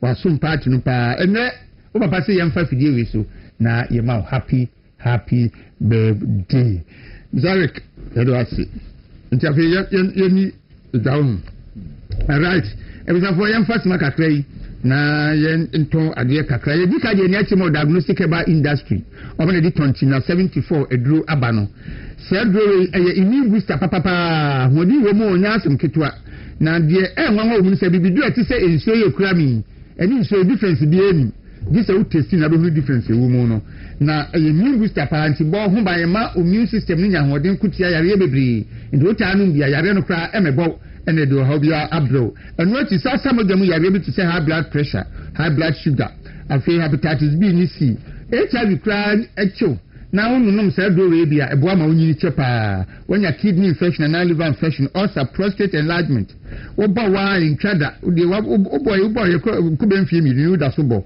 pe do bi nanom asthma ha obotaye o ya ni nyina wonya 2074 do bia ebebo papa baby atontona do bia wo Ghana ha no kona bisa se ope 2074 benye bi ho de okona wure be fie edo ni tintini di no ka se ope T74 simple kra onsa ebe kan bi e wo ho no bisa ope wonse bia bisa 0246 073 498 and 0501 628 931 Chocho Herbal Industries the Chocho skincare products aba yo Chocho ba mo sa Chocho ba no de hututuo pa anti se wo hututuo a wo dware anwere na akoda na wo dibi asrasa na akoda ade be tia be sori no kai na bibia aye kama yo Chocho herbal soap e bi dware yo Chocho herbal cream yesra ana ye normal skin je no Chocho royal gel no so eye ma woni amo radio na yo service kakra no na o de site ni komu yie na ema ho edanso kama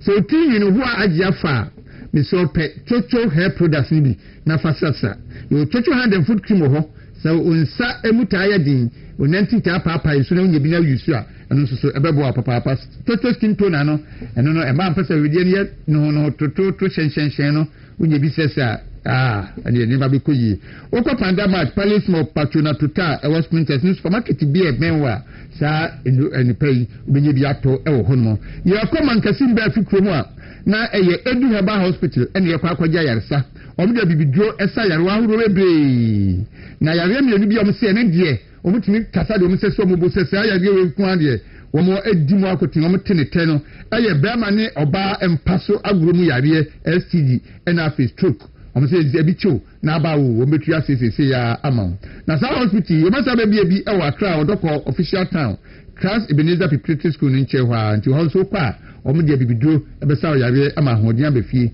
wo mo na di SMB test about the only bitters with no alcohol na ebo adwuma papa onye bi nunu ma etu yare bebre so ase efi ni pedua no mu be tuntu ado bia wo kwa obenya SMB test ni bia to e wo ho no mo so so pedua tu obetumi afre number si 0243 989368 and 0558 379 645 onyame ache ya adie bebre enuane ye die ne fa so ye nuro ebi ni garlic asa ya ye bebre na egumahuro ne garlic mesa ne egumahuro ba ko no pe be kan fama wa fidie yi so no na fidie so ay victory garlic mixture wonsam etare tititi una etare utititi aya pe bi na nonom obo ha dro nyimra obebu afaso mpaso saa ona no na kobodo nkwa na na omienu adaba chinsa mo akwadwumenti de bi ata adwuma mu a na woda e ha dwene pa wonya victory garlic mixture ne bi nunu ma ebebo a wani so ye wisi ana sa oba wo nsabuo no ensisi so a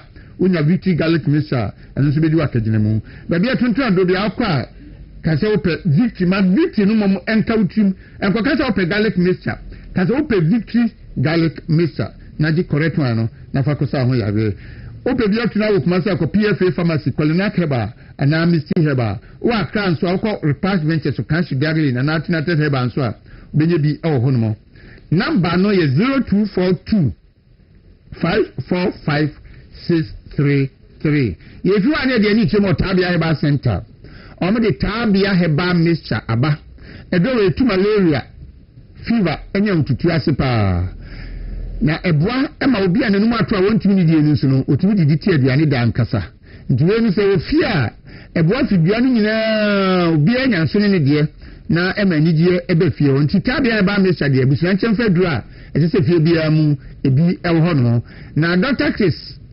Ajimai etina se hu se fie na nidie no ba wie mu dia ejina ba ma na wo fie no so adwuma obe na adwuma obe ni yie no ana dia nidie no beba awia no nti all the tabia takum aka ho aba and turmeric and flaxseed black pepper ginseng and ginger and the frafra ya mo di yeye eya dwuma e o mementi mu ntimi ken wate ase tabia ba Mr. ni tabia takum pe bia to ababia tuntun do bia akọ ho benye bia to e so pe bia tudi a no afre 0243 686861 unsa ebe kebi ye ko high sense na e home appliances ho nsem ne ye ka air conditioner television home theater fridge deep freezer electric iron electric stove gas stove washing machine blender microwave rice cooker air fryer the bia is a body say e home appliances so open papa ni bo of matter for ni chemu e high sense na kokoto de ho de otade ni wi a wa kuma to yem on se we di ade am to yi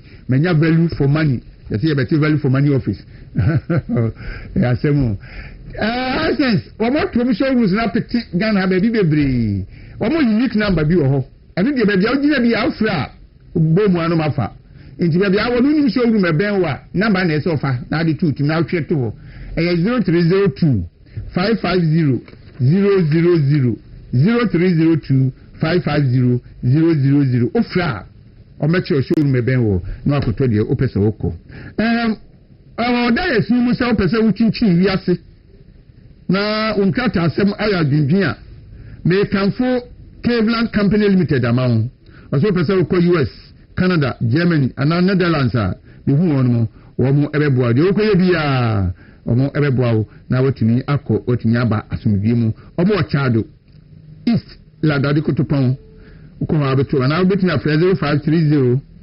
730195 frɛ wɔn mo na enu mu eni eho enkomo movement television ni wontumi radio ye wa akra ha ya na ye kanfo ama osese wo pese wo bibia ho Dawuro die na pese wo ni TV so na radio so die a ene ba bia so so de ba movement television ya sori anope obi nyum aha ene enipa nyina dodo na ehwe Ghana ha nipa dodo no aha ene omo hwe etie Ghana nsem Ghana fo anyame ayo madmo tu kwa kodura bruchi o mpefie nsem atie a aha no mutie no nti so obo bibia ho Dawuro wa ha o ekoso kama ema nipa nyina ete wonka ye kokomlemle Accra New Town kwa no so sa wufi kwa Nkrumah circle ebesna kwa Accra New Town na fa odo rice enimu ho a eye Vodafone kanu Vodafone enimu ho ba straight no a wo first traffic light na yes disco traffic light na bro nimba 50 meters first junction on your right na heavy duty junction sabra be 50 meters kan the next junction on your right na ho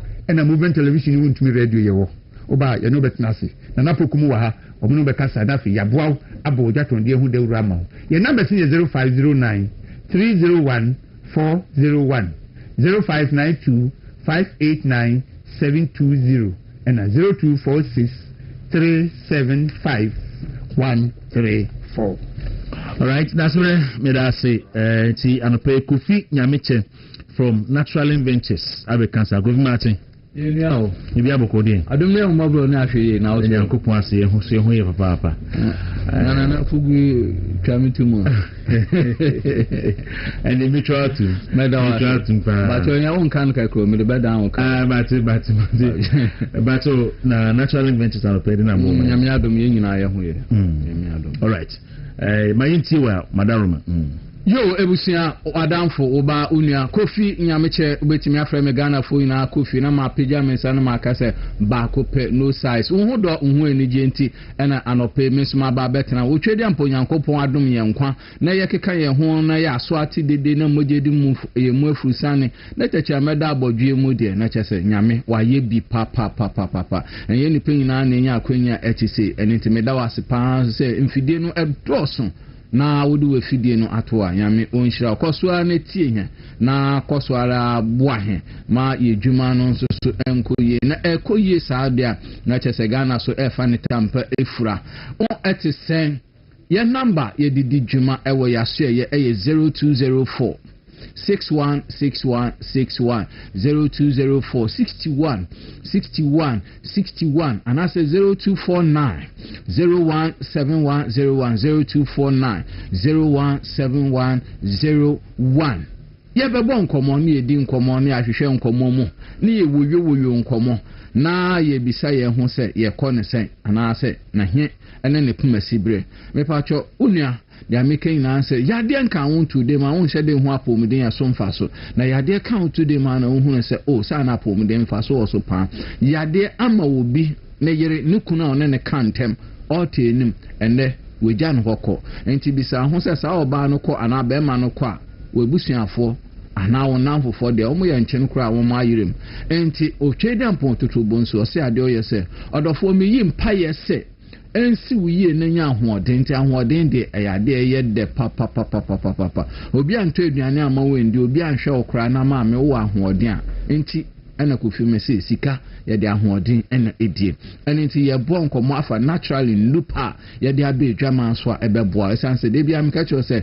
yadeɛ ni wɔ a eduro ni wɔ a yadeɛ nso so ɛni wɔ ɛne nti mepatɔ fɛm me waso na yɛndi nkɔmmɔ na yɛnhwɛ kwan a yɛbɛfa so a yɛbɛtumi abɔ yɛ bra na wonim sɛ naturally yɛn ɛna yɛakɔ akɔfa proslap capsules true man capsules na afei Congo ointment and afei Sokoto balm to the Mia Kase Sokoto Bama, but so mam say waiting there Sokoto baby and after Sokoto baby said there wow penny be so what I say. Now ya Sokoto Bama, Nitia woman in aye, me pato won't say, Yan Chebia, Kakanga Crabosum Nicone, yes, na fe Rabosum Fufroma, won't say baby do June, July, na des Abrenon and Crawford War Pass, Abrenon soon as a Sabronia who to two, and when I'm a yaw na dear no, sorry. Ebia when your accident biribi etwemu pa nanso na nemu na wo ba pe na saa wo haw no asene pagya no ho nkotudwe wo chest wo chibremu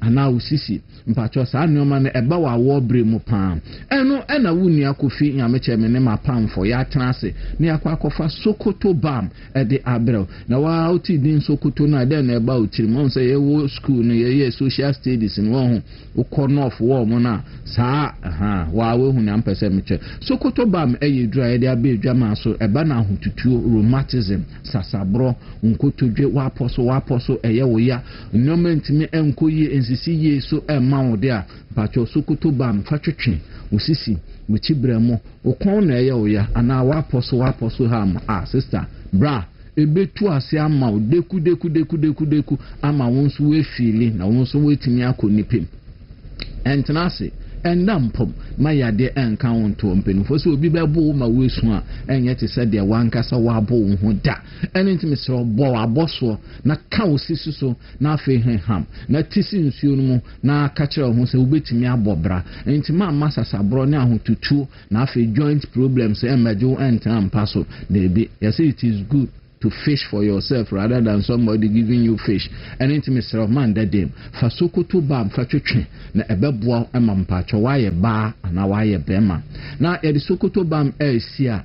Nitia woman na say pebito na ebeboa 0204 616161 0204 6161 and I say 0249 017101 0249 017101 na yemra Congo ointment so Congo ointment wo oka Congo ointment ampacho na wa meka na wa jiso amam se ebeshi ni nyina ase ebeshi ni nyina enjabi me pato ye de Congo ointment abedwama so se wonte ye nde na afi na wutiem na wo hweme a wa wudi me ho adanse se me fa adefo magana fo na wo me mu gidi me nso me wo mu arehye mu pato Congo ointment ne tia wo mu ye ya motue mu so wo hu enka eba ho mfifire eba ho nhue wo ho nnoma etete he ane nti Sokoto balm no nechi no Congo ointment betimi aboa ema nnoma ina etimi ayekama na afi esiesie wo mpacho ye de ko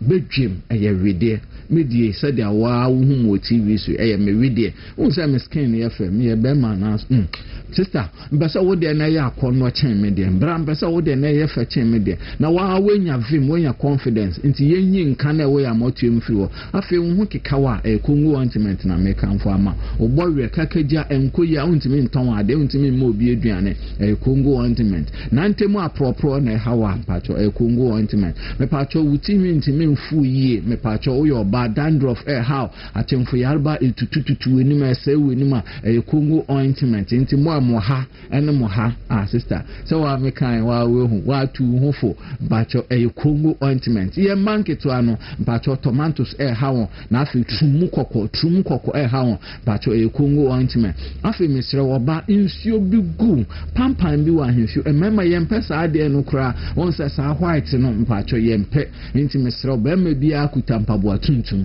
Musa tampa mema ye sempa bo tuntum ye de ba ahemfie ho na wo de powder no gu so ni ye piesa enye kama kra mpacho de bi ye hu adwuma ahemfie ho mo nse bie kakra won mema ye pede echi so wa me kan wo hu nti oba udware wie fa kwa ha so wa wate kasa fa kwa ha ye sokoto ba na me pacho me soro wo so na me de agya wo kwan a kai se hia ne ye de proslab eboa mema dwunso menye dwunso mu enegi ede na efe pansa metie konwa su na dwunso aka me de ahye me ho kakra na me konwa beebi amframa afa me be ma no wahu na ma dwunso ewie na me dwunso ni wie na dwunso ni ba betwa na ma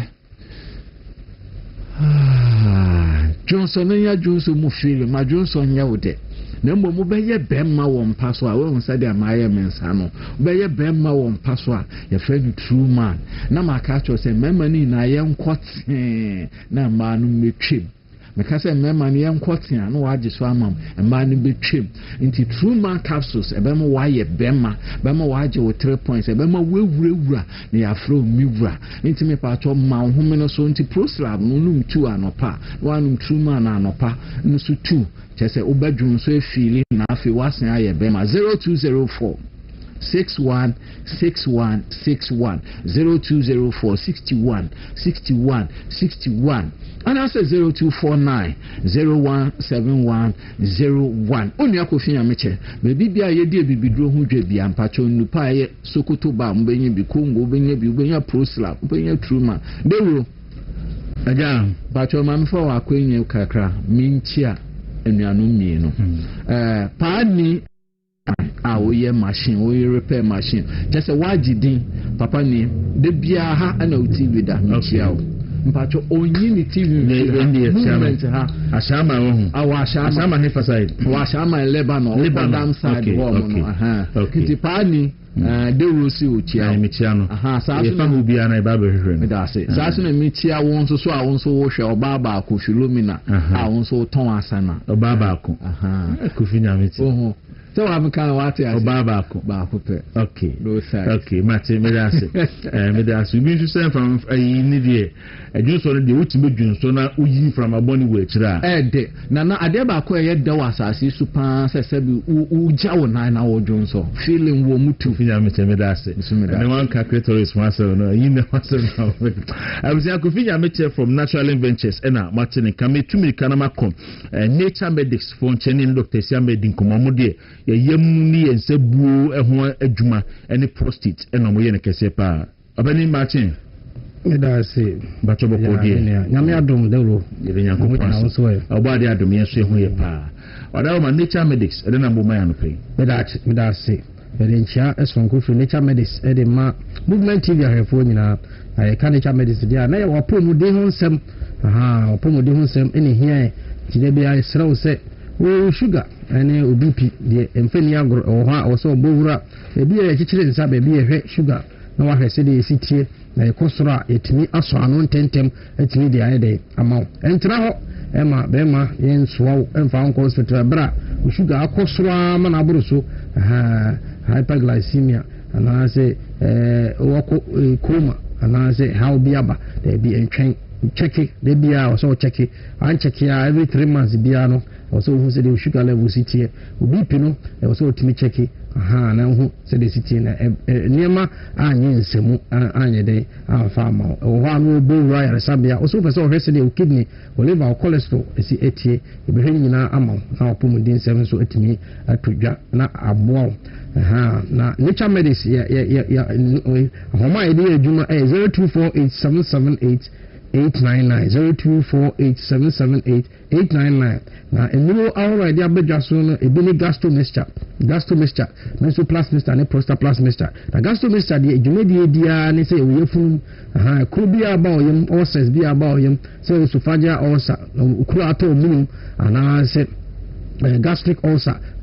kuro ato yefun ana se duodenal ulcer kuro ato nso nketo num nyina ne se kuro abetum na se nkyene be beda di wo hono ma oyem eya oyem dwawo aduane to oyem na oyem ye komede na oyem ye oya uti etimi oya saa he opa num painkiller opa yeden still a uti ne bekoso ayeden ayo oya o ha obo hyehyew udidi ana gina obo nyina eye peptic ulcer ho senkyereni ni bi bebi mebi no bo okra no obefi ne moja kakra wom ha o ha obo funu wo otimi fi befi na moja wom nyina ye ulcer ho senkyereni no obeko private bo ze ni ni etu nyina malignant stool nyina ye senkyereni chese oyem na yede atwaku oyem timitu aha enti se oyem ye oya oyem tu ni wodura any gastromixture obo onzo onya typhoid fever ozo we treat yan koda mpacho typhoid fever enye chronic disease ma sanka gastromixture if nature medicine the betimi abo eyi ni refi wonum e de amount enti se wako peptic ulcer na nkwa mpacho momodi ane ma sanka gastromixture betimi abo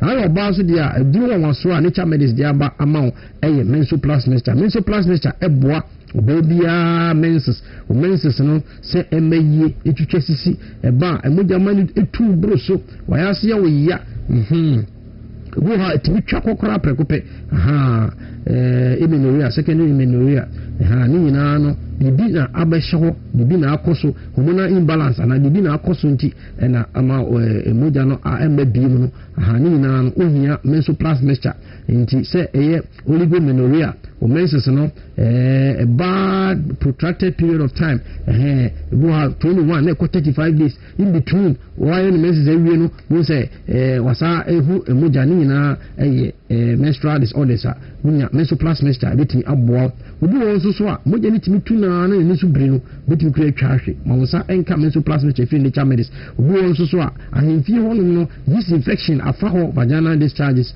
aha obi ha a green bi won my silver bi won my whitest bi creamy so the tea bia no ma wasa enka nature medicine pa twon fa wo obenom se de honum na ebe cc honum ayi infection every one ma be keep flora na wo ho aha oba de mo do mo gu no so enka hom na aboa ama bibia atimi akwasi PSC ta amount and so menses so how the mansanka menoplastic free nature medicine na ebeboa wo yie na o ye be man so so a wo de eye prostaplastic mixture na how be maybe we dey fie aduanan 40 echo o prostate gland ho hia wanti an check o PSC ni anya scan kra de enanya once a year o so otimi ye na wo se brofo na no gram per me a PSC no na je se o so umo ni echo ho so nche ne be de be dai di se wo be ma o prostate na start ye kesi ana jojo so 10 otimi jo so more than 4 times ukoda ya ana jo so ne ba jo so wi ya wo se bia kam aha uko jina so biwa uba chima na jo so ne ma nyina prostate enlargement ho ensenkyere ne wayase timi o ya uba jo so ne moja wom bi na aban timi jiwutu bi wo kran so abonse bi no jo so no wo jo so kra emma na afi wonya urinary retention for that say urinary retention say sexual erectile dysfunction and I say ubema abaya jiwutu say yesa wo jo so ntentemu nyina wo duru ani prostaplastic nature e free nature medicine na duma edi no ano den senkyere adanse a ebechi eba no ano den monsanka prostaplastic mixture so we be awanya prostate disorder say BPH benign prostatic hyperplasia say acute prostatitis aha monsa enka prostaplastic mixture free nature medicine bitia bobo won so so me nya jonso bi yare me jonso enten me jonso so a bu hyehye ma ya se me ya pacho wedura any prostaplastic mixture free nature medicine Dawuro man ha be eto eduru bia also prostaplastic mixture free nature medicine bitia bobo ama pomodin nsem etini ACP sita ade amount nti se wonya abaya jutu se wonya prostate disorders wojo so emma wojo so ekem wojo so enten wedura ne prostaplastic mixture Dawuro man ha be eto eduru bia wo prostaplastic mixture also betimi akebe nti se open gastro mixture Mesoplast mixture Prostaplas mixture free nature medicine boro mem ha ba bia to duro so open nature medicine we bi on sabe tia kana wo man kasim ni mpotemu a boro Jeff Herba e wo man kasim BC pharmacy will keep close Repage Ventures will Kanshi drug lead Christ is the answer e wo Takrade Kolinak Herba e wo Kumasi na Naboache Herba e wo Tema Community 1 Ekus pharmacy wa Shama dependable herba e wo Kaswa Beno pharmacy wo Kufurudia Tinated herba e wo Madina Ras pharmacy wo Dome Crossing Dimas herba e wo Amasama oni Olympic Stadium ni din shanimu Dike herba e wo Kwamenya House of Drugs e wo La Paz da Command Station Tribe of Judah wo Kaswa Old Market Wedama pharmacy e wo Shaman Nyame Adom herba e wo Pokuase Festus na wana opeso tu Prostaplas mixture Mesoplast mixture and Gastro mixture bebre no obeti opusu sabe for home 0248 778 899 Mrs. Subi 0248 778 899 say nature medicine dia na ye Mesoplast mixture Gastro mixture Prostaplas mixture Dawuro medase dog meso medase pa nyame enka ho abusanti mutu anamo na utu anamo a obenya solution ye twa ho akofa adwedi nkrato aba ye ba ye ne aka nyina ye kofa midimafo na ye adwedi nkrato aka so ye wi a na ye ne kosibuja the voter regional organizer nso atnase abonkomo ye bazisia knowledge good positive reasoning and then understanding eniema nai awarie mu mpo abusuamu adwumayemu seye ankrankre ana o man ne dia na titru ni amanyesemu no se niema nan we say no olake a nya beye bia no yensenhunu na wudie when you lack wisdom and knowledge amamwo mu nyansa na eya na ade ba ko a eden pa na so ya fa nefo amamwo so nya daje na kinkan ancient classical literature no ni ade a but aye si wo mani so say politics mra no ene mpanimfo bia bedi o man ewiase eso ne o man so kro no ni hunu sa ne ma no odwoma amamu eniama nan ni nyina no wonne na mamu no o mlake one wisdom they lack wisdom two they lack knowledge number three they don't have positive reason woman ni agimpa de mo man no ene o mun ni ntiase your mama lacks wisdom, he lacks understanding, and he lacks knowledge. If you are kobani saka kabinsem and obey. Now let me go back to ye ebekana no pay no. Na me fanto to. Abrante ya owo or the saying what they saying Aguna West. Aguna West. Mi akra mini an so mi refili din. Kami kakra. Kami edino kakra. David Sando. We're so humble or ye juma any ade. Na okoka asem. Ocha asem say Doomsaw is back. Now say Doomsaw is back. Me na me president. Me na me president. There be. Anything say your mama, what is wrong with it? Are they usro? Na you know cry him say Doomsaw ho. Only some more generator. Let him also read this. And they should listen. A liar. A liar, crowned with power and driven by cruelty, leads only into darkness. For when the heart is corrupt, its thoughts are vile, its presence repugnant to God, and its prayers ascend not as plea, but as evidence against it before the Almighty God. So they are giving Bonnie the do a minus one. The only piano is na na yesi dum so nkwa na eka o man no bibia no sum na asie because the Bible can he lacks wisdom, political wisdom. Your mama lacks it, he lacks it, and he lacks understanding. Amambo na ye buo ni ade no e dia na nkruma ameye wodi ka di debi dan kwanum kwela binum ni ade gugu momu ye onu wa mu bi e dia na running sanye between January to June 1982 enipa more than 300 women do group ye bo mu tuo any ade ekosi say ebreso ye wamu. They lack wisdom. They won't nim yansa and he said all man to enhwe said yes that I'm telling them. But they tell me say yeah so ya de pa ewiase so you are hene so ya sofo so ya ban the only way a obetime ma nkrofo di bua ma wo ni se fabu ma wo mo ya depa your mama yet say kurase obi obon kokopo na oni na na mfifisire na nkwada bia hu no enkura no na papa na ni buo if cry papa ma hu no mo tia wo mo kan se si but adimboni e wo ti mu ne kokopo nti no papa wo se no atwe aba esi wo mo so ebi na ato ye no na bible so ye papa nkwani mu nti woni mbete your mama su ban nyina kwa sesa ekurase kromfo na wo bon kokopo no na onam na guilty conscience doesn't feel secure. Enti papa was enkura no dey smash me. Ebi no yi na kokroko edidi amim. Wo jo mama. Me say amanye semu nyansa no obi a enka ba 2024 yi ko be humble. And be so ono aka kire say wo hwe o say asem to wa odihwe nyansa. He's a liar. Your mama is a liar. Now the nanka wo hwe no no aka. He lacks understanding. Your mama is a liar. He lacks understanding. He doesn't have political wisdom. Naka officer kufu adu nyakuya sa babie mu a kwade nipa betwa no achia. And in Ghana ebra twatwo ni say ebenya obie ya wo bekwasa babie mu. Na dey say den ye di kokroko edi amim.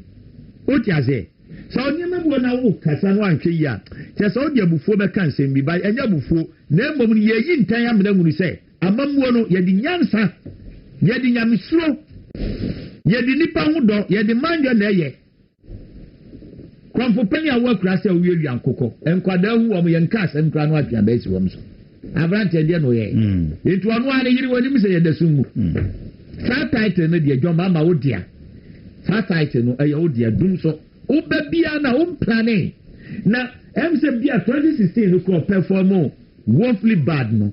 MC bi kura na against ba kubi wom. But when the anya kura o, no sector. And obet me jina so aka say, your mama radio sabi so any why the beka no.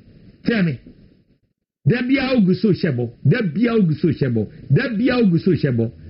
ne nkofo ogu so shebo. Na me dia me yan say, enye dis fo ni nyina no. Ena se bo mo ya to wu ye wo nyansafo bi wom ye wo papa bi wom ba do ye no wo si o mo so ho kwan sanse sinyame pani e ba enye da nyina na ye betena so ode na enso kan dis besa ba biewu a na ko mu nya ni papa fo ne wo mu ni bi ba wo se no wa kwa ti se amo wi kromfo wa fa bibia o ti ase o fa bibia. I'll read something from here no huniema ekoso but I'm telling you. Say party a world record. Party a na okum judges. Party a na okum ahemfo. Party a na okum timamufo. Asofo. Okum asofo. Party a unsa kamoja. Party a di moja ne sanye. Eye NDC. Eti se kwanya kwa sa babiewa. Kafanyansa. I'm telling you. NDC di bonia before 2000. Now fe womulusu ye no. Omo babio no.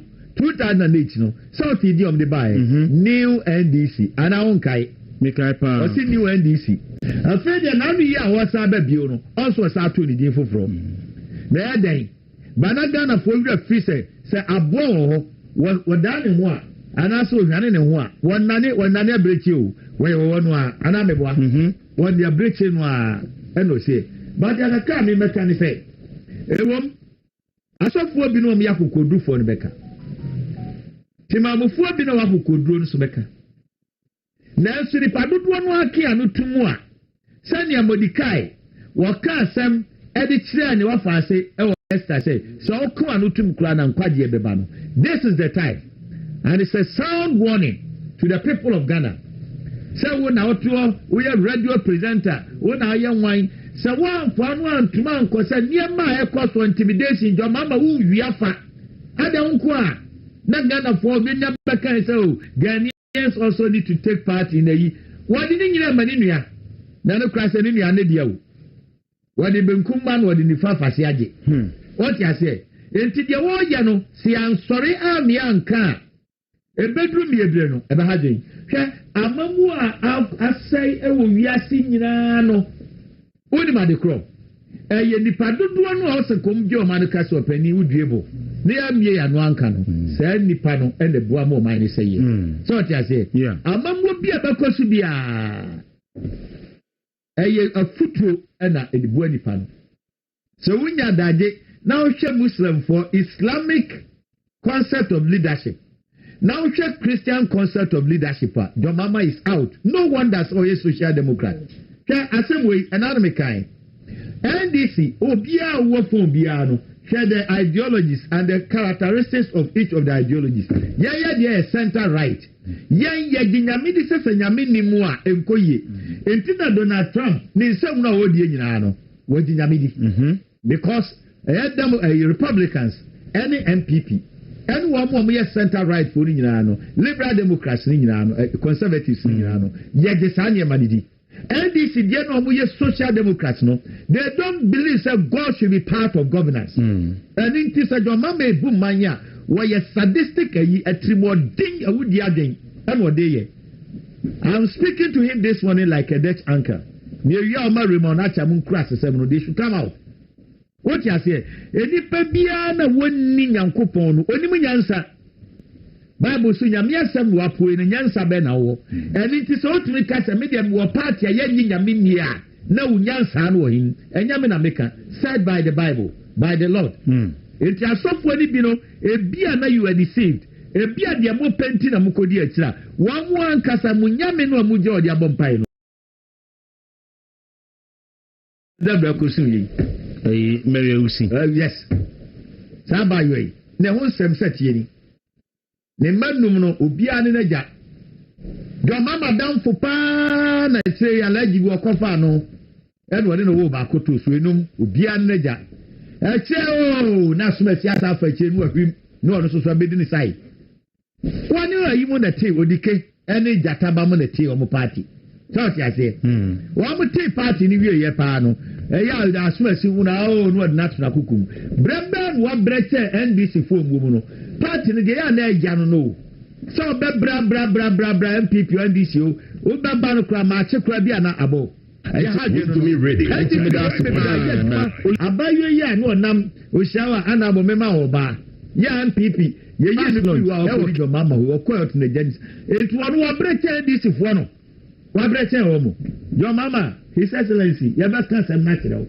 ya no do ho ya ba kan sem ya mo ye eyem krasesem ya mo ye enya di commercial ayi honum obi na ni atie no ansa na NDC crave MPP be ba no na gu kojo bo nsuta ma pam ni friki ami e na so mo pam mo kuma ti fo na no mo pu ani ma he o ti ase na nya yi a tamwa o de say o sense be ba be share kajetia ayi market yi so enia ma na mo mu bi mo awi aton no so obi na no a nka mo nyina mo de dem.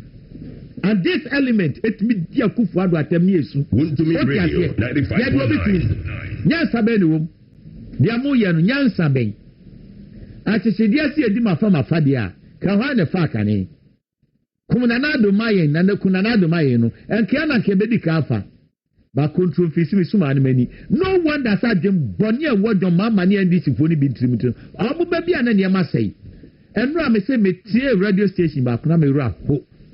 Eya doma nkosiafo mu hono no bra wo mo boni adwuma mo ye chese wo mo bo mo homoden ene kosia ne yento one obegina amasa maika say ye di sikari be ma headmasters ene nti sabokina fo kra to mo nkosia ne sese ya bo modna ma headmasters into kosia ye odi anya se kra no konfo kire muso na kokko ne ye ye ma doma secondary school ni kanto nkosia ni bi wanti metobi sunyane secondary school metobi Atrencha secondary school Kotobi and Potem one toto na the Akanembra Central region Islam any voter region central and now Wamususu Oba ye adidya wo trimuntini say ba me be panish Ghana for okasa mechew any niam ko huntino ene hwe no me akamo diabudu sabe so bia na say and na no bi nkam ye ntia so fi ya sa adwene no nam Kofi Oduru ne kasa krache nipa we so okay first Samuel verse 25 chapter 25 verse 25 na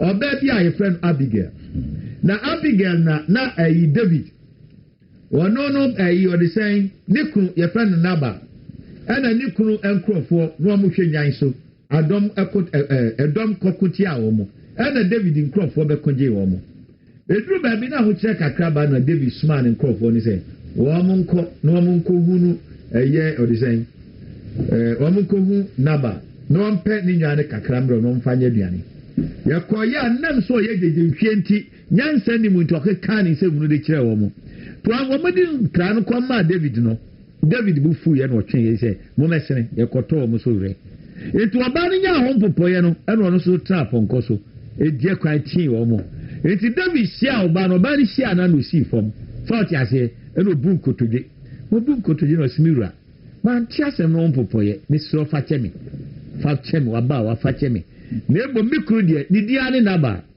na sɛdeɛ ne din sitiɛ no saa na ɔteɛ ɔyɛ gyegyentwie kofi oduro kasa ne n'anim no sɛdeɛ ne din sitiɛ no otumi so ɔtabirijo ɛyɛ akanea ayiyɛ kan wasoma waziabro ɛna ade ntina mɔm yɛ bɔ mpaeɛ wotiri so na mmerɛ a wo no ɛba a wo kyerɛ kɛseɛ no kɔmeta de bɔ mpaeɛ nneɛma a wo waka deɛ tia yɛn ebi nie even dum so koraa na mmerɛ a yɛkɔtɔ generators bɛɛ sɛ 12,000 yɛfɛsi a na ntam kakra bi baeɛ no koraa no ɛnso agya wasɔ dɛm kaa ebi nie na nnɛ no adeɛ si 2 minutes pɛ yɛ a wɔma bɔmmɔden ayɛ ade no ɛyɛ nneɛma mmienu deɛ di kan wɔn mo sikasɛm na yɛdan na watumi electricity odi akɔ 28.2 na ɔtwi mu kura PUS asan atum ɛmu sɛ 4% asesɛ yi asan masa de 1 cedi di levy ɛde abetum na ne nyinaa no yɛda so ɛda sum mu saa mo gye amu ntua ɛyɛ dan na sese ne deɛ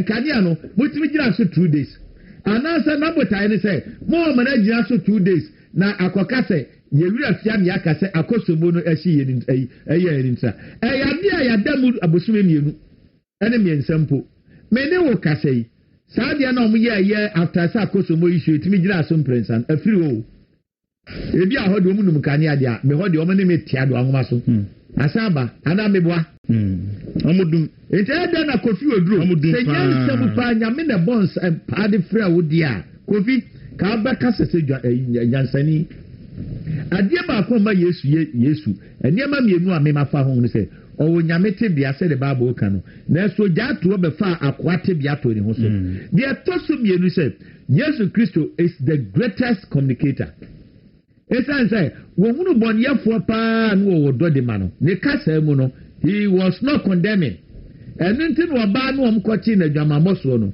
ɔkaa sɛ kɔ ne nkɔyɛ biem nti ɔsɔfo a wokasa gyegyentwie kasa sei no ɛne sɛ nti ɔmo nyinaa nte wɔ ɛna nna nneɛma a ɛkɔ so yi is it right ɛna ano sɛ baba amando anɔpɛ sɛ mate ne nka ɛna aberanteɛ yi esando yes bebo ana yes gɔde asare bedi akonom sɛ sɛ list ekuta no deɛ ɛboro so obi bisa sɛ who next ɛna ebi anamia and see we ɛyɛ na yɛ nkurɔfoɔ sɛ ɛwɔ akyiri but see now kanena na ka of amo amokasa radio so ni TV so kwa na mo no mo ye a risk at for some of these issues but na once ukra phone na what TikTok na what Facebook na what Instagram what X ni nyina no ubetimi ay victim because he maiwa minu ye twa mu nhia so ba ya amo ye normal yi omoti TikTok so mo ko kan bibi David Sando dey post no ye on Facebook ɛna yakɔ akɔkyerɛ n'enye nkurase sɛ eti ebetumi wɔn de kura na yankopɔ kura sɔɔla o sɛnfa yɛsi obi ayɛ ne WhatsApp status sɛ DC na ɛhɔ no yɛ incompetent ɛno ano no ne yakɔ akɔkyerɛ no WhatsApp status.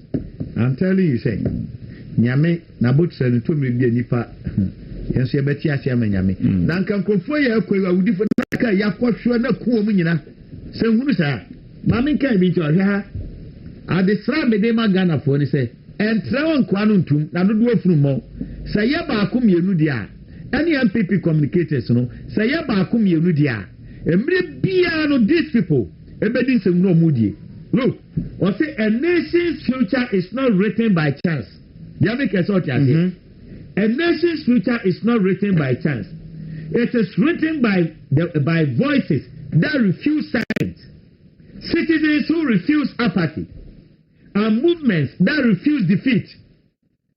The time for observation has passed. The era of passive awareness has expired. What remains is responsibility. To be nations do not become great by accident. They become great when their citizens decide they must be. ɛne ntiri yankia no ntum ade a asie no obi amfa ne ho nyimie wu sɛ ɛyɛ dɔso kum yakuafoɔ me say one kasa ebeduru wo so say you can me no pena me can say you can no bed now me na me instead and found but endra ye colleague top FM for drive time host onya akwanhia na nansa o film kra wie ye call 37 no bed rate no bed kolebu ye kodu ho no mo de net plastic chair emergency ene ye hwe no enti no say issue no ho a ya chinkrofo yi ebi ane ye nchi wunu ya ye nchi wa aye enti be kan for say mfa ho but me say once a ukuta smartphone now what access to internet no oye jail candidate to John Mahama because who nim da betro bibia so nya tro bibi na officially offended pa e say the state security no e be hunahuna na e be chewo o mo yare but mama because look some say airtime they are touching me ebia ne sa de we say Ghana Law School ya biem some of boy nuanom e wo kwan bi so a we don't have any problem and they say law school no omoko say na be ya o man no e betimi di aboa na bom de di kan say susudia ama Ghana Law School aye law school we ase nyine bu o mu no enkoba se be fa party boys ekogum because NDC de o de benkum ma no de ni faje o agenda mo ma ne nkoye party boys ne o ye den e ma ne nkoye tibon se kofu ama e ya ne ye kan se president kofu ama de no mo si akanfo mpe school no mo boa one mom free baby no odu akoli English and maths no watima wie legon watima wie tech kofu ba ya mo de structures no yes om de adwuma no e fa ne ehuru baby o ma ben and to enu so mo ma ne nkoye yi se okọ Ghana Law School so we Raymond Atuguba on a yellow a you on ma and panifu egu no emu num no emu nine they are all from one place so is this agenda no and I'm plus mo yana and the idea ni behwe mo but more importantly no just as say mo nya adwene any nyansa say or see a BA law school mo mama for kono medical school also needs even more admissions medical school nurses they need more admissions and in your manifesto you did promise the nurses and the nurses now the law school na mo bie no so bia ultimately no say law wan ko chem ya friend wo chamber e bia owo ba na mom ni nyina no ni trip ekosi eye chief justice na se wo ba na se chief justice or tiso no se mo timi ko yi na di without any harm and I say anybody here nyan say wo mu ama lawyers be bri akọ na ho ni say ana me boa because chief justice not do to no where the symbol of the judiciary no where you na di without any reason because all promises a campaign obey enti se wo ko yi na di wie na ba na say yemma kwama law school no yemmie mama mfo nkwa enipa na okọ law school so wadeni a wono that is oba ye chief justice ne yi na di e papa wamu nyine no ma yade law school ni de nipa bebre wa kono so mbekobi na mo bi so wa adwene bi say law no dominated by MPP4 into almost like some equalizing I saw my penny mama kind I be equalizing because MPP4 on doors now you mami we were saying Anita that's amremu former Ghana Law School Penia Ofri Latte Asansari yeah obe bie in school no Marcus na Anita yomo mo pia me say give by gu ye NDC for me se ba ya so tibon kusu for NDC mo do na kogu onom Anita ko wotimi nya first degree ye say pe obi ya or law school and one of the radio stations a friend who grant interview and me MPP for ntina me call law school na mchina wo betima wie dem class and my body the ampa team want me What you say? Want me? MPP now they took all law school. Yeah, you know why you know when yeah na the big so.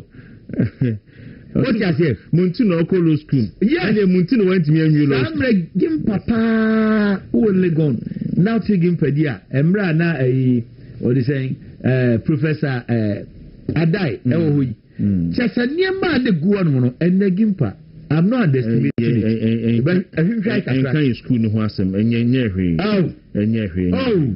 Tibon kusu fo na da nya ho na jo mama konya ni yiri konya 2 masters enye hwe won ko nya 2 masters ande joma ama yiri nkwa na enye ho aso na kudwo ponkoma so ekubi na enye ho aso na Samira but them get the difference enti no obi tie enye school no a me say na da ni tako obi o pa ebe kika e di ebe kika na da ni tako obi enti wa mo ba ya ni pia nkrofo bi ko bi ho ye obi timi ko school bi nya pass e bi nya second class lower enti no the fact say me obi ni obi awie pe no e je say school tana ni nyina me say tie kojo ponku mo be ba no na kojo wedi kan awie kivas chenie ayi mami ayi Samira o be ba ho no wo awie kan university in any case Gimpa the way akufo be raising no nyamia ni a school a obi ani je ho but Gimpa is doing very well now me na me catch but they are not doing better than a Debbie oh they enfanto ma men kama say but the point is say be at that time no na this one doesn't debatie me say this one they make no enya dia ebetimi ayi afiri o say Professor Messi ba ye kro mo fa so pio mo kofu okogu that particular time no e ma school no bo so who said the be asanu ratwa mu na se duno enyensa ebre du se yedi enkomodi no eto aso na sena yedi ka mamane no kosi buja eye the voter region organizer ma NPP ano pay menye no na edi enkomo na fe yetimi ayenti gozi good morning Onia. Ni abokodie. Nyame adom no so. Nyame adom yeso ye hu ye pa. Na voter abokodie. Voter obi ahu ye. Me hu say is it OT or voter community account that be transfer bi ho. And dra unso bi send me video no transfer ho. Say Kufuado the health insurance sika kosi National Cathedral.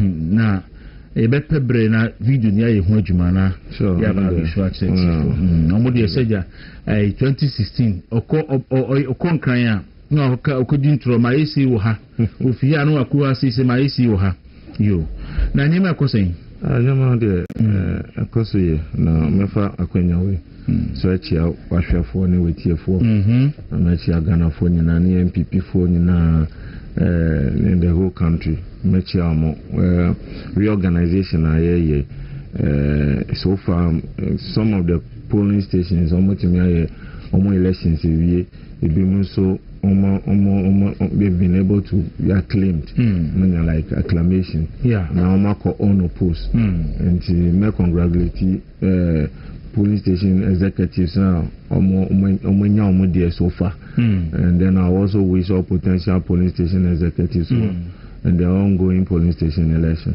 Okay, last time I mean didn't come on can say unya ube contested as national organizer. Are you still on SAR project no? Yeah, the dream is on. Okay, consultation no. Yeah, we are consulting wide. Any party for any kasa, any penny for any common.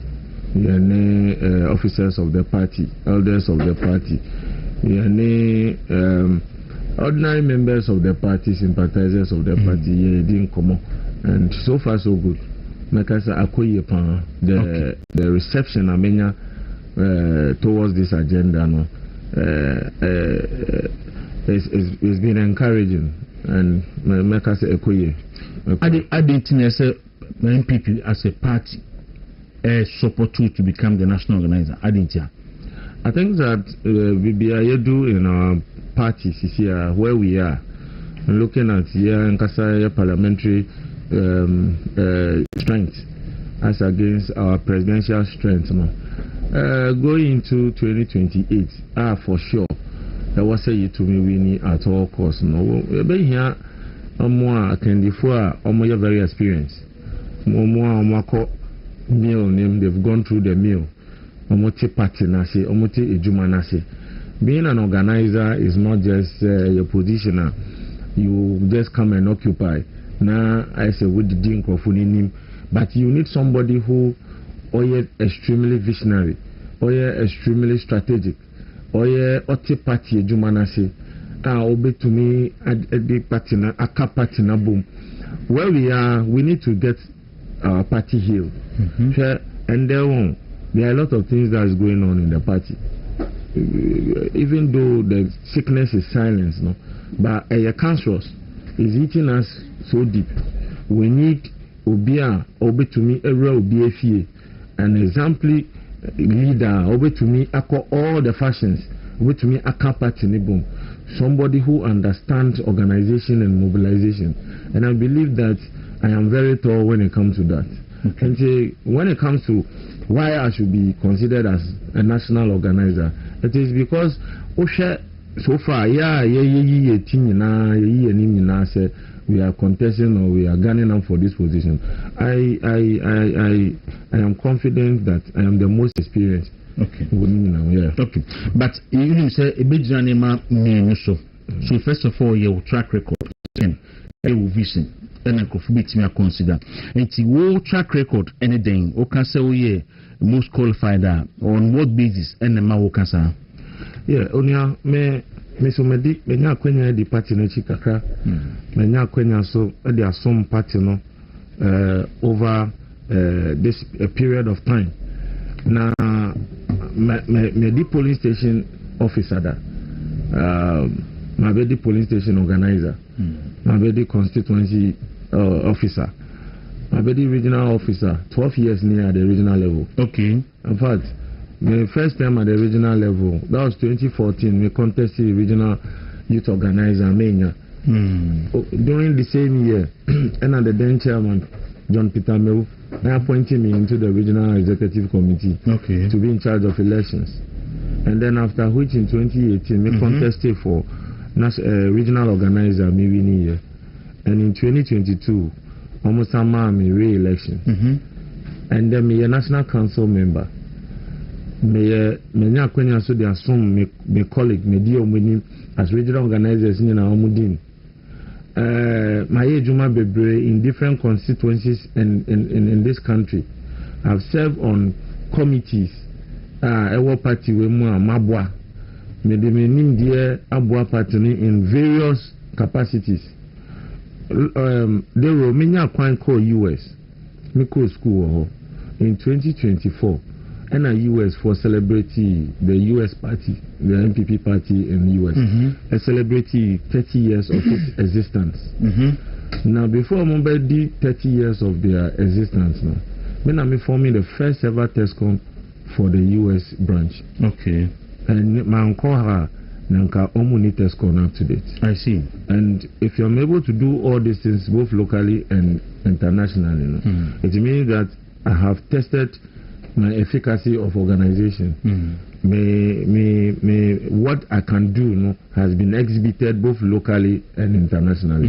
And this is what I hold so dear to the bargaining table. Having served over this period of time, over 20 years counting, it means that I have been able to organize myself properly. I've been able to put myself together. I've been able to learn over this period of time. As we speak, I'm the only working organizer in the contest. And it also puts me in that tall position for the job. Okay. So that is some of the things that I hold on to the bargaining table. Some of the questions more number system that before say election 2024 no will also come to play. Say ebisema momo modern party no abemo fi abemo cool position. And now, Mopese and Sanfa Party Nation Mosambim. Who be responded to some issues and saying?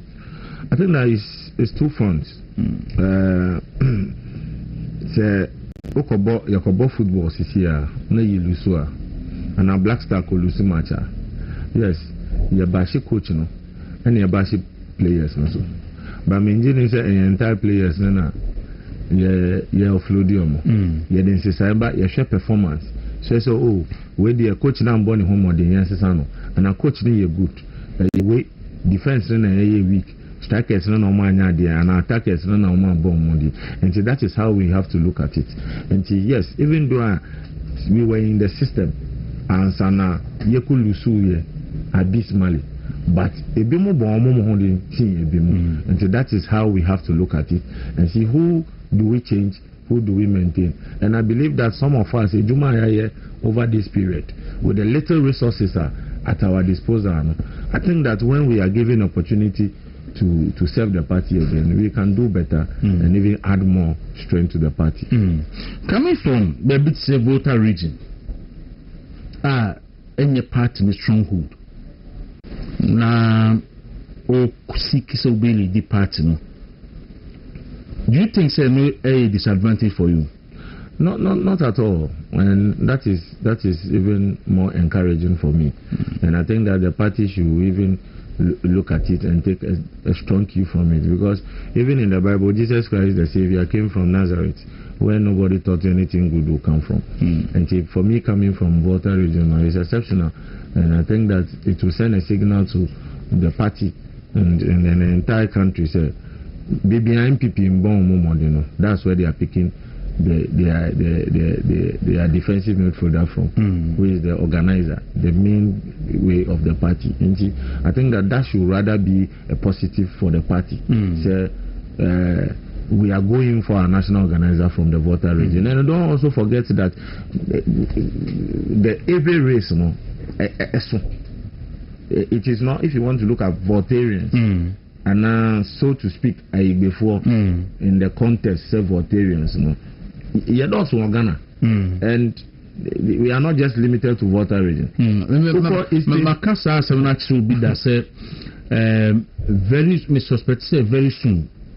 Vote Airways will be the largest tribe in Ghana, because see, Umeza Airways by any petty Volta region. Analysis be Ablikumanov. Tama Yekwe constituency, 19 or 16 constituencies. Check tribes now.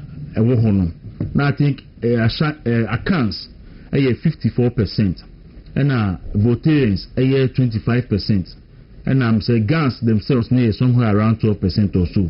And you know, they say Voltarians are Wablikumanov no crowd doors saying and even Greater Accra as a whole. So one separated the Gans from the Adangbesa. The percentage of Voltarians in Greater Accra, what the Voltarians in Aboma, we are quitting. We are quitting. If we are not the second, we are the third in Greater Accra. Okay. Eastern region. Yeah. Unless of course you box all the Akan way together, tribes in together. And now because say almost say before. Other than that, if you want to do it tribe by tribe, say if you are paying for, say way for, achieve for. If you want to separate it, the Voltarians will be leading most of this tribe. If you go to Ashanti region, same. If you take the Ashantis out of it, Voltarians are leading. They are coming second.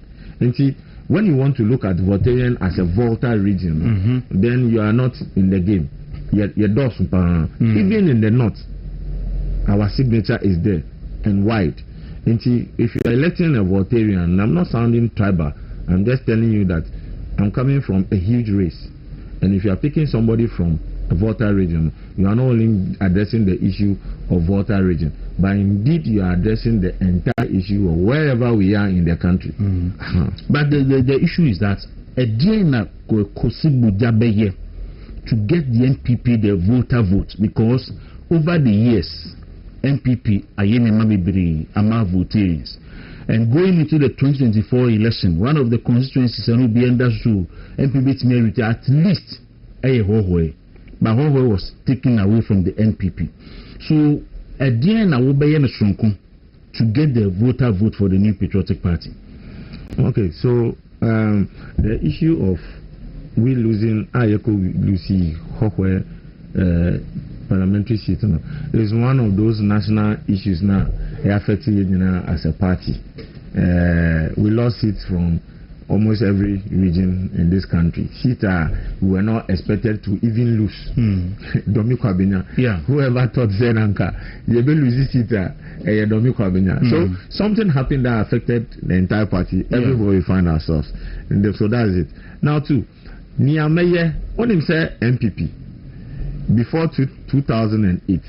Now Volta and the northern region any struggle for MPP. But today, northern region assistant because of just one figure for MPP. Assistant because of the persistence and consistent retention of Dr. Mahmoud Baumia. That has given that image to the party and the northern region. What am I saying? And so leadership is key. Nia Obe Selectino for an agenda is also key. When I come in as the national organizer, it will automatically have effect on my people. say they are also part of this party. Over the period, what do we see? You see, Crawford say, and our MPP are for party, and that's why they don't normally have their appetite to join. But if today they see their own person in there, elected officer in there, this sensitive position, it will have effect on our people. It will increase our numerical strength wherever we find ourselves. We will be able to make new friends. People will now begin to see the light. Say, oh, if Boja can get there, why not me? And so the fact that I will be elected as the national organizer of the MPP alone, and Nokra can bring some percentage of change towards us. And then the things that I will be doing, the things that I have done in Volta region over the period, am I a vote? And other things that I will be bringing on board. I've always been saying, say, look, the Biayedu and the Dawuro, we need an organizer or a model. You see, this traditional way of keep fit, house to house, all those things, but they are not sustainable. Going into the next election, next phase of election. Now we need to start thinking different. We need to start doing things differently. The numbers are online. How do we concentrate and mobilize the numbers online? How do we switch and attract the youth? There is no more online. How do we get them? Over online today, almost 60 to 70% of activities within the Ghanaian space are entertainment. How do you tailor your message through entertainment to attract the youth? Why are we not getting the youth? And come on, idea, youth in there. What are we doing that is not attracting them? You need an organizer who understands these things. You hear organizer who understands the modern trends of mobilization. You need an organizer who how to drive traffic online, who set the agenda online. It's a 4-year program. I said, Dr. Baumia Eko Kasawaha, we should be able to move the minds. We should be able to drive forces online. 50,000 people going to participate, going to like, going to comment. How do we do all those things? Because what they are there to online, not obi be like here. We have different types of emojis. I'll be to me qualitative analysis to determine say the people are for it or they are not.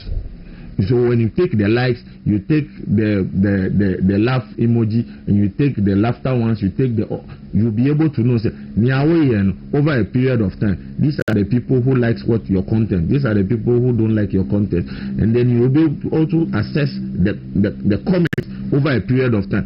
Over a period of time, you'll be able to know that you are in charge of the youth or not.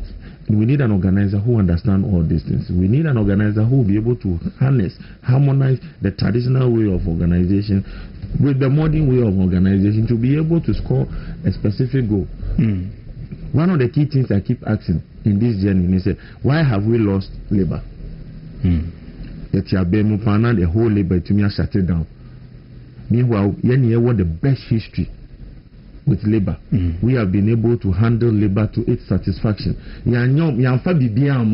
But when you talk of relationship with labor, both formal and informal, MPP, we have the best records with teachers. We have the best records with health workers. We have the best records with CLOSAC. We have the best records with GUTA. How did we lose all these people? We need an organizer who understands these things, and we need an organizer who will be able to rebuild these relationships for the party to look solid and attractive going into 2028. And so that is what I'm bringing on board, and that is what I'm going to do differently. I see. I was afraid I do a video to say any Kosibu Jana AD and Komoye voter regional organizer for the MPP and aspiring to be the national organizer and an pay Kasa. So issues need and ya okon fema ibi bisaw and I may bisaw so that you answer them na wahwesen in man so ABC akom. And to watch the vision ya person what they call and all that. Ujibi say wa onkasa no social media no money a trend ye that popular I will be to a driver we mebuna walking. Yeah, so a tool, social media a tool to use. If you understand it, you use it to your advantage. Okay. You don't necessarily have to be the most popular person on social media to be able to do it. What you need to do is you understand how to use the tools. We have a lot of social media guys. How do we put them together? How do we help them to create the content that we need? That is the most important thing. Until now, and then who can post it on Facebook, TikTok, take all the social media. You will have the number of people who will come and like you. Obviously, and also the number of people who like or comment on it. All depend on what you are sharing. All depend on, and if you are able to harness all these people and help them to build the content into your agenda, then you'll be able to get the numbers and the drive you are looking for. And that is what I'm looking at. Well, that is the easiest way to start shaping the minds and the hearts of the people towards your agenda before obey your groundwork. I can't. Okay. So what kind of idea now organization, because the youth wing, the women's wing, and the Nasara wing now. Wing says the national organizer Nasia Omoni Obeye Juma. And yet Labour and MPP lose in the last election. MPP lose the academia. MPP lose the campuses, because 2016 out of 72 polling stations or various tertiary institutions now, MPP winning 69, NDC winning only 3. But today MPP lose a constituency say Ayawaso West will go. And you be on. What is your plan to also get the academia and get the campuses back? Emma MPP. So again, it is one of the things that affected us. International 2024 election. We don't carry people along.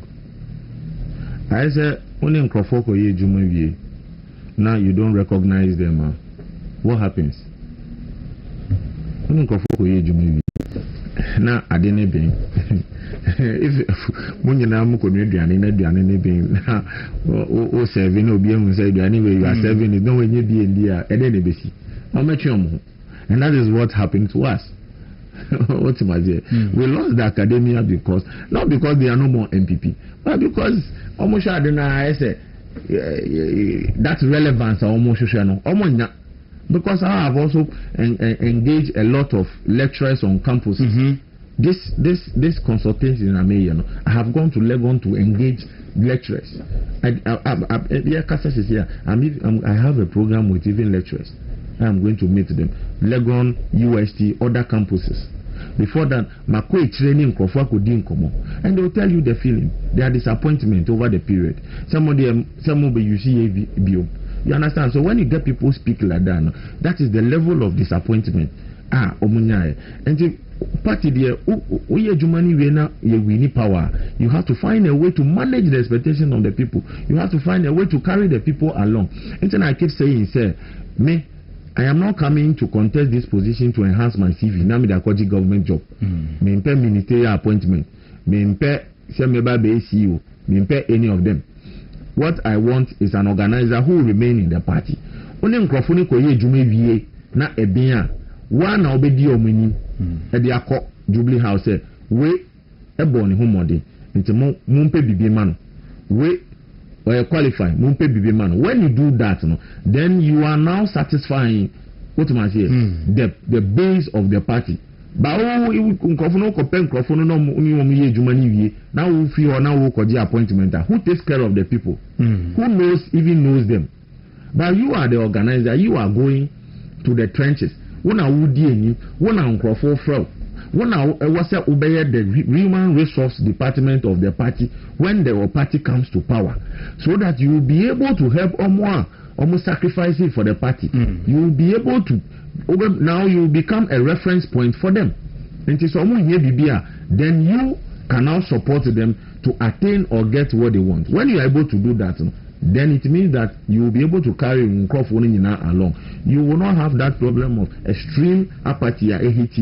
And that is what some of the things you are coming to do. Me, where I'm coming from. Look, I've been almost organizers. You see, because I wanted to be in the party. And if today I remain in the party and I go around and I tell my story that look, this is what I have done. And just a mini qualification, But I don't want government position. I want to serve the party. And so I want you to give me your trust. Say, Juma Boma, I will stand in for you. Because they will believe me because I have the history. And those are the things that will turn the dynamics and change the dynamics going into 2028 for us. The issue, as you see, I say, an MP before the do next through some Bekasa. Because you can simply now bind the pet near to social media. So now you realize that after the presidential primary,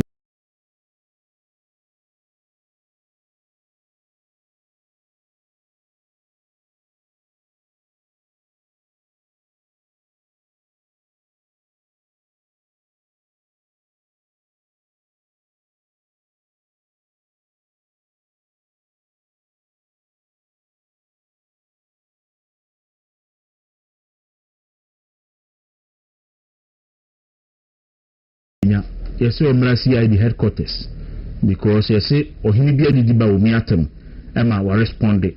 The supposed to be a diba umiatema, or also responding to police factions and all that. What is your take on those issues? Are echo so many here? No, airtime. But when said your time and seasons, where it is happening because we are going through a phase of reorganization.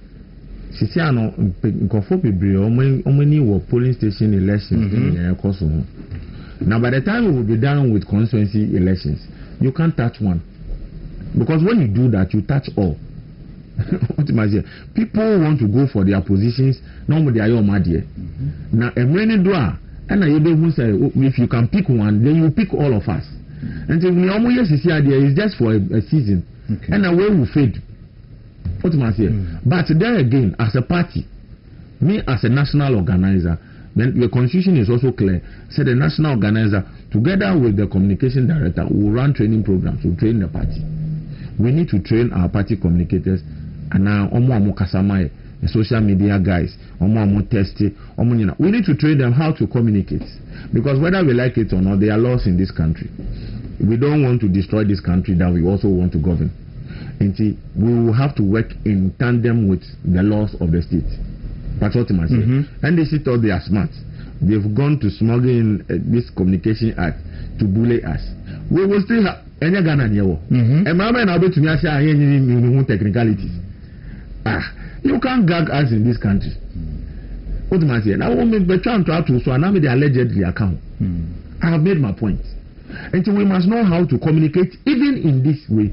So we will have to train our people how to say it and what to say. What am I saying? And I'm saying, look, organization drives communication.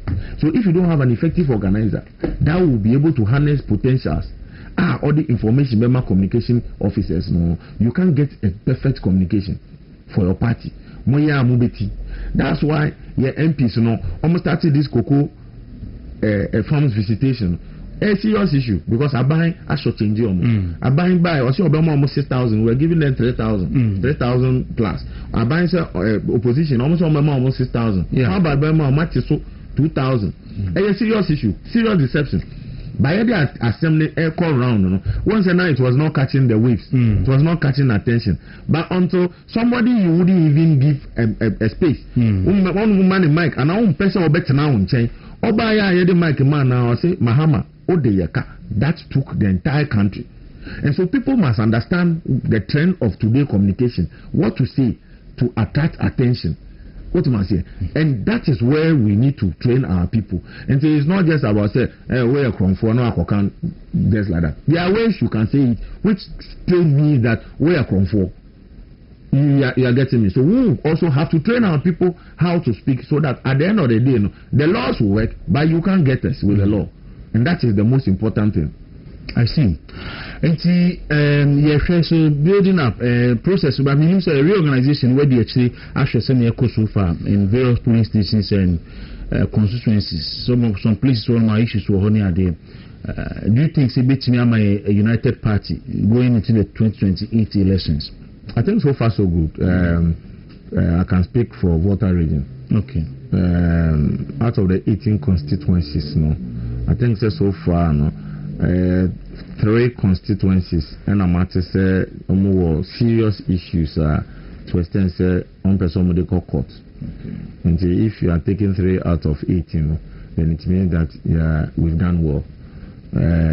Even those that in MPA, and it doesn't mean that problems Radio, but we are finding ways to manage our problems internally, which is also good for our party and nationally.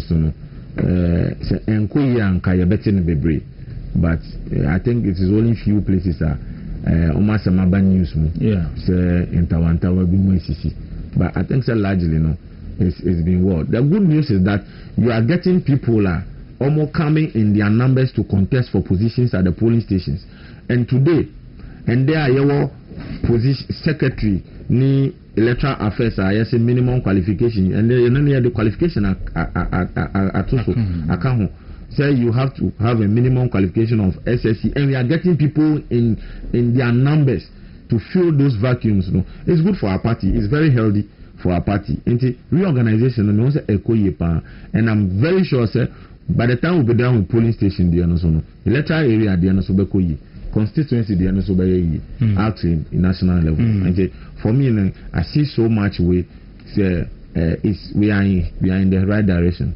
Yeah. Until who said there's hope. There is hope. Now NDC for hope. If you have a whole deputy director of operations from the Jubilee House, on radio to radio, our lament, if he is crying, you can imagine what is going on for more. I mean, you say, NDC for Adam Fufu. Don't we know them? Don't we see them? Omabra Bassisa. Separating. Has it changed anything? So we know what is going on. What do I say? A Jumano Omaba Sisi thinking that it will turn the tides for them, and so we are on a good course. MPP is winning this election back. That's why they are finding a way. Some they are Zan Komoni Base Mahama should come again. Mahama and Kasa Obebi on Krobelusu. Mahama, if they bring Mahama again, you lose. And my brother is going on well, and MPP will bounce back healthily before close of this year. So let's take the government or some of their policies and programs and conduct or views on them. I think it's been a while about FDA. So now, how do you see the government so far? Well, I will be Mekase. I don't have to rate NDC. Let Ghana phone number rate NDC. Maybe a baby I'm if you know. Me more 10% crown, mangas almost Jimmy. More 10 over 10. So I need there. I left it for Ghanaians to judge them. But and this is all the policy they are banner so far. I'm yet to see. The only thing they are singing so loud, they are Nkukon Kitten. Now Nkukon Kitten, what is the brain behind it? Oh, the agenda they say. You want to revamp Ghana's poultry industry, and yes, sir. And so you need to increase production of poultry, and yes, sir. So you have to increase production of the birds and then the eggs to boost local consumption. Now, so once you increase production, egg and birds, it means that you reduce importation, and then it makes our currency stronger. Your currency, and what the Nkukon Kitten policy about, and you are giving it to your NDC people. Now, only the type of bed I had in my NDC for.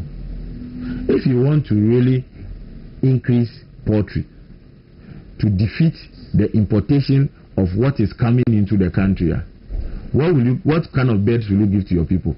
Will you give them layers or you give them broilers? Now, and layers now they were more, so that now. Oma metena na mahweso etu nkosia na nkosia no ya hase no ya incubate nkosia na hase na ya increase production na meton nkosia ne bi na meton birds ne bi enye sa now we are increasing the production of poultry to feed local consumption. Edu baby we can also export to West African neighbors and maybe Africa. To say how Daku Farms was doing. Bawo wa fagana iska ana wo akoto your friend is saying broilers. I'm a NDC 4. Now broilers are in 3 weeks. And you pronounce their slice soup. nkokɔ no within 3 months ɔmo are nkokɔ no wie o these are buying some kɔfa nkokɔ mo ti sɛ no na o de broiler kɔma NDC youth organizer then na ɔde bɛyɛ asɛm ha ma sɛ wotɔn a na ɔde sikana sɛ ɔbɔtum na ɛndeɛ wɔto baabi ɔmo are nkokɔ no wie ɔmo are nkokɔ no o de kɔ check ɛsɛ sɛ yɛbisa important issue no reason sɛ ɔmɔde ma ɔmo ɛbrɛ kakra ba broilers nso deɛ after 3 months na ɔmo ayɛ ɔmo awie ɔmo de highlight soup ebi mo de ɛsɛ ebisa sɛ akosi sɛn broilers ne de ma ɔmo na akosi sɛn ɛwɔ he ɔmo ato ana sika no wɔ he impact no wɔ he. So is government making any profit out of this? Government money o de ma ɔmo ato ebi na ɔmo de sika na so ɔmo bottom then now wasan kɔ tam another money na wasan go. That was the promise. Ɛbɛma akokɔ buo ketewa bi otɔn a na wɔde wɔn akɔtɔ nkosua no na otɔn mu a na ɔde sika na so botum ɛno a na ɔno ankasa ɔpɛ protein ɔkɔtɔn ayɛ no ware akokɔ no. That only medicine for I see. So what is their policy? What exactly is this NDC government doing? Who's try NDC over the period? Growth na ɔmo yɛ no ɔmo say big push. Ɛyɛ ya growth a Akufo-Addo government ɔmo yɛ ɛna ɔmo asan Akufo-Addo growth na ɛna ɔmo asan repackaging sɛ ɔmo yɛ we. When as at the time NPP leave office in 2024 adenta to Dodowa no more start mewa yes Temamoto we no more start yes roundabout 25 Aflaw road no more start akọ enim kra Cape Coast no more start ama no more start nti ekwan be no mo ye ekwan be na we omo ye omo se e bi push hwɛ unam krom ende hwɛ ufa Ashoma estate Agbogba okọ rough road no mo patch omo na no mo patch rough road omo nam ekrowe mu no mo patch rough road and then kra na NDC the only thing good there I keep saying it the only thing good the NDC has been able to do so far is to package John Mahama to look good. Okay. ɛnna ɔne nam na ɔyɛ ne ho fanboy ɔmo rebranding John Mahama ɔmo rebranding no ɔno nam fanboy nti BBC a na ɛsɛ de na kɔfa wɔn nso nkɔfo no sɔrɔ ɔsɛ mu ntena se ɛyɛ sɛ ɔde score some political points bi mu ɛnna no make John Mahama look good to cover every rot ɛnna ɔmo yɛ. I see. They don't have anything. What are they taking into 2028? ɔmo ba yɛ ɔmo say free SHS they are going to review it then ɔmo review wɔn ho ɔmo say they are going to provide nti sɛ ɔmo discover ma head teachers nankasa ɔmo de dada chance. Yeah, no that chance for nkokɔ ɛna ɔmo ankasa ɔmo ɔmo sika so that ɔmo ankasa ɔmo kɔkɔtɔ ɔmo akokɔ ne mpɔnkye ne tomatoes ne wɛn because ɔmo so ɔmo pɛ kakra de ahyɛ ɔmo boto yama ɔmo sika no. Yeah, so what exactly have they been able to do differently since they came to power with their super majority? And somebody chief justice. Oh, na send there. Send there ɔyɛ nimisɔn mo bɛyɛ. And so bisa ne mo mo timi ayɛ na mɛ ebu bi ato. Aburo. And Mudi were growing with their super majority. A did NDC for Akosha Asofu Omochi say Akufo-Addo the Ghana called LGBT. A did depend on man you were growing as if all our problems was about LGBT. Only the year campaign and then they have the super majority. LGBT. I'm person more pass here. It will not take less than a week. They would have passed it. A week, man. A day. I'm between the day. No, they sag baja. I'm only in the namende. Mama says it is not their way. And then that is not the most important thing in Ghana. And today pastors are quiet. Omo communication directors or software and then omo communication directors for NDC and then omo kaomo too. At the appropriate time we'll respond to them. What has the NDC done so far? Obetumi aka say omo abagun we no mutumi aye. What is the difference? Nothing. And see, I wouldn't be surprised I can't call water region or say the NHI is ka. Yeah, if you power near the NHI ka. Debbie. Yeah, if you power near the NHI ka. Mahama can almost on Ben content in the room. And yeah, NHI will free primary health care. I know Masana rebranding. That's what they do. So much the repackaging, rebranding, and renaming. That's all no about one show Bobia. And this young show bo. But the one policy be not their best frame, no more their Sasa 2008. And no more Mukas on there one time health, one time premium. And that was the only campaign message. And the rest was lies. eno mu ni abem omo ba yo ma nyehwe we omo san kofa 24-hour economy. Ubi someone, none of them know what is 24-hour economy. And say NDC will never give you any promise for you to hold him on. Or the one that trust him and no my you did this and so you don't expect Ghanaians to take them serious. Yeah, to two and yama ye and a Ghana for ye and if we put our house in order 2028 Dumpo will win the election before 2028. I see. And then we continue medawase. Yebreno aye biana sana medusi na wakoso any party for akasa na wahwe say the next election say party for edu to na be organizer so a na wo so bossa wo dey say party for no make sure say wo dey be adwuma because the be am say obi a wo pe election bia no also or be ma or grassroots man or your ba or your batampa omu wi ni wi ani hu say hwan na ye grassroots na hwan na ye batampa na ye nsin bebre nti no wo de if you have no net ya nti ye be show nkran en say na me maka obi a maka e wa fidie so bia wo say na daje en ne bre ne bahabre bia no say oko election yesu emu bia e wa bitimi de abo ne bia de bebo no nti no emu bia e bitimi de abo bia no yesu de bebo and ya can the able delegate for say but stand you be assured say a high you feel nti emu bia ye wa e bitimi de abo in our will bia no ye de bebo say the asem nyina mobo why me da se Dawuro election with the metimi cultural say I will win this election in a grand style me win election na be of keke by September. I'm telling you me say omo ayewo race none of them what experience that I have in this party. Okay, none of them has the experience I have and make beat you in a grand style. A national organizer position. Oh, be of keke we both same. Oh, in a simple crowd. Oh, we both same. And if you delegate as a move, I see. Now, once you have lived with the people, you have been with the people, you understand their language. When you are with the people and you are speaking their language, you know many. Ubasona yo say o akofan kofo message na wa kabom na obeso ye yokogare dia enfa. Into this election, when we stand before the delegate, they will see the difference. Who indeed is the organizer and who is the apprentice. And I'm telling you that this election, I will win and come back here. Once I'll be finished, say yes. You're calling to me number. Yeah, but maybe I say, the Volta regional organizer, and he's seeking to be the national organizer at the New Patriotic Party. Mention me the Kwaku Dawuro. Mena metina drum di jumedi bro. Kwame just send me producer.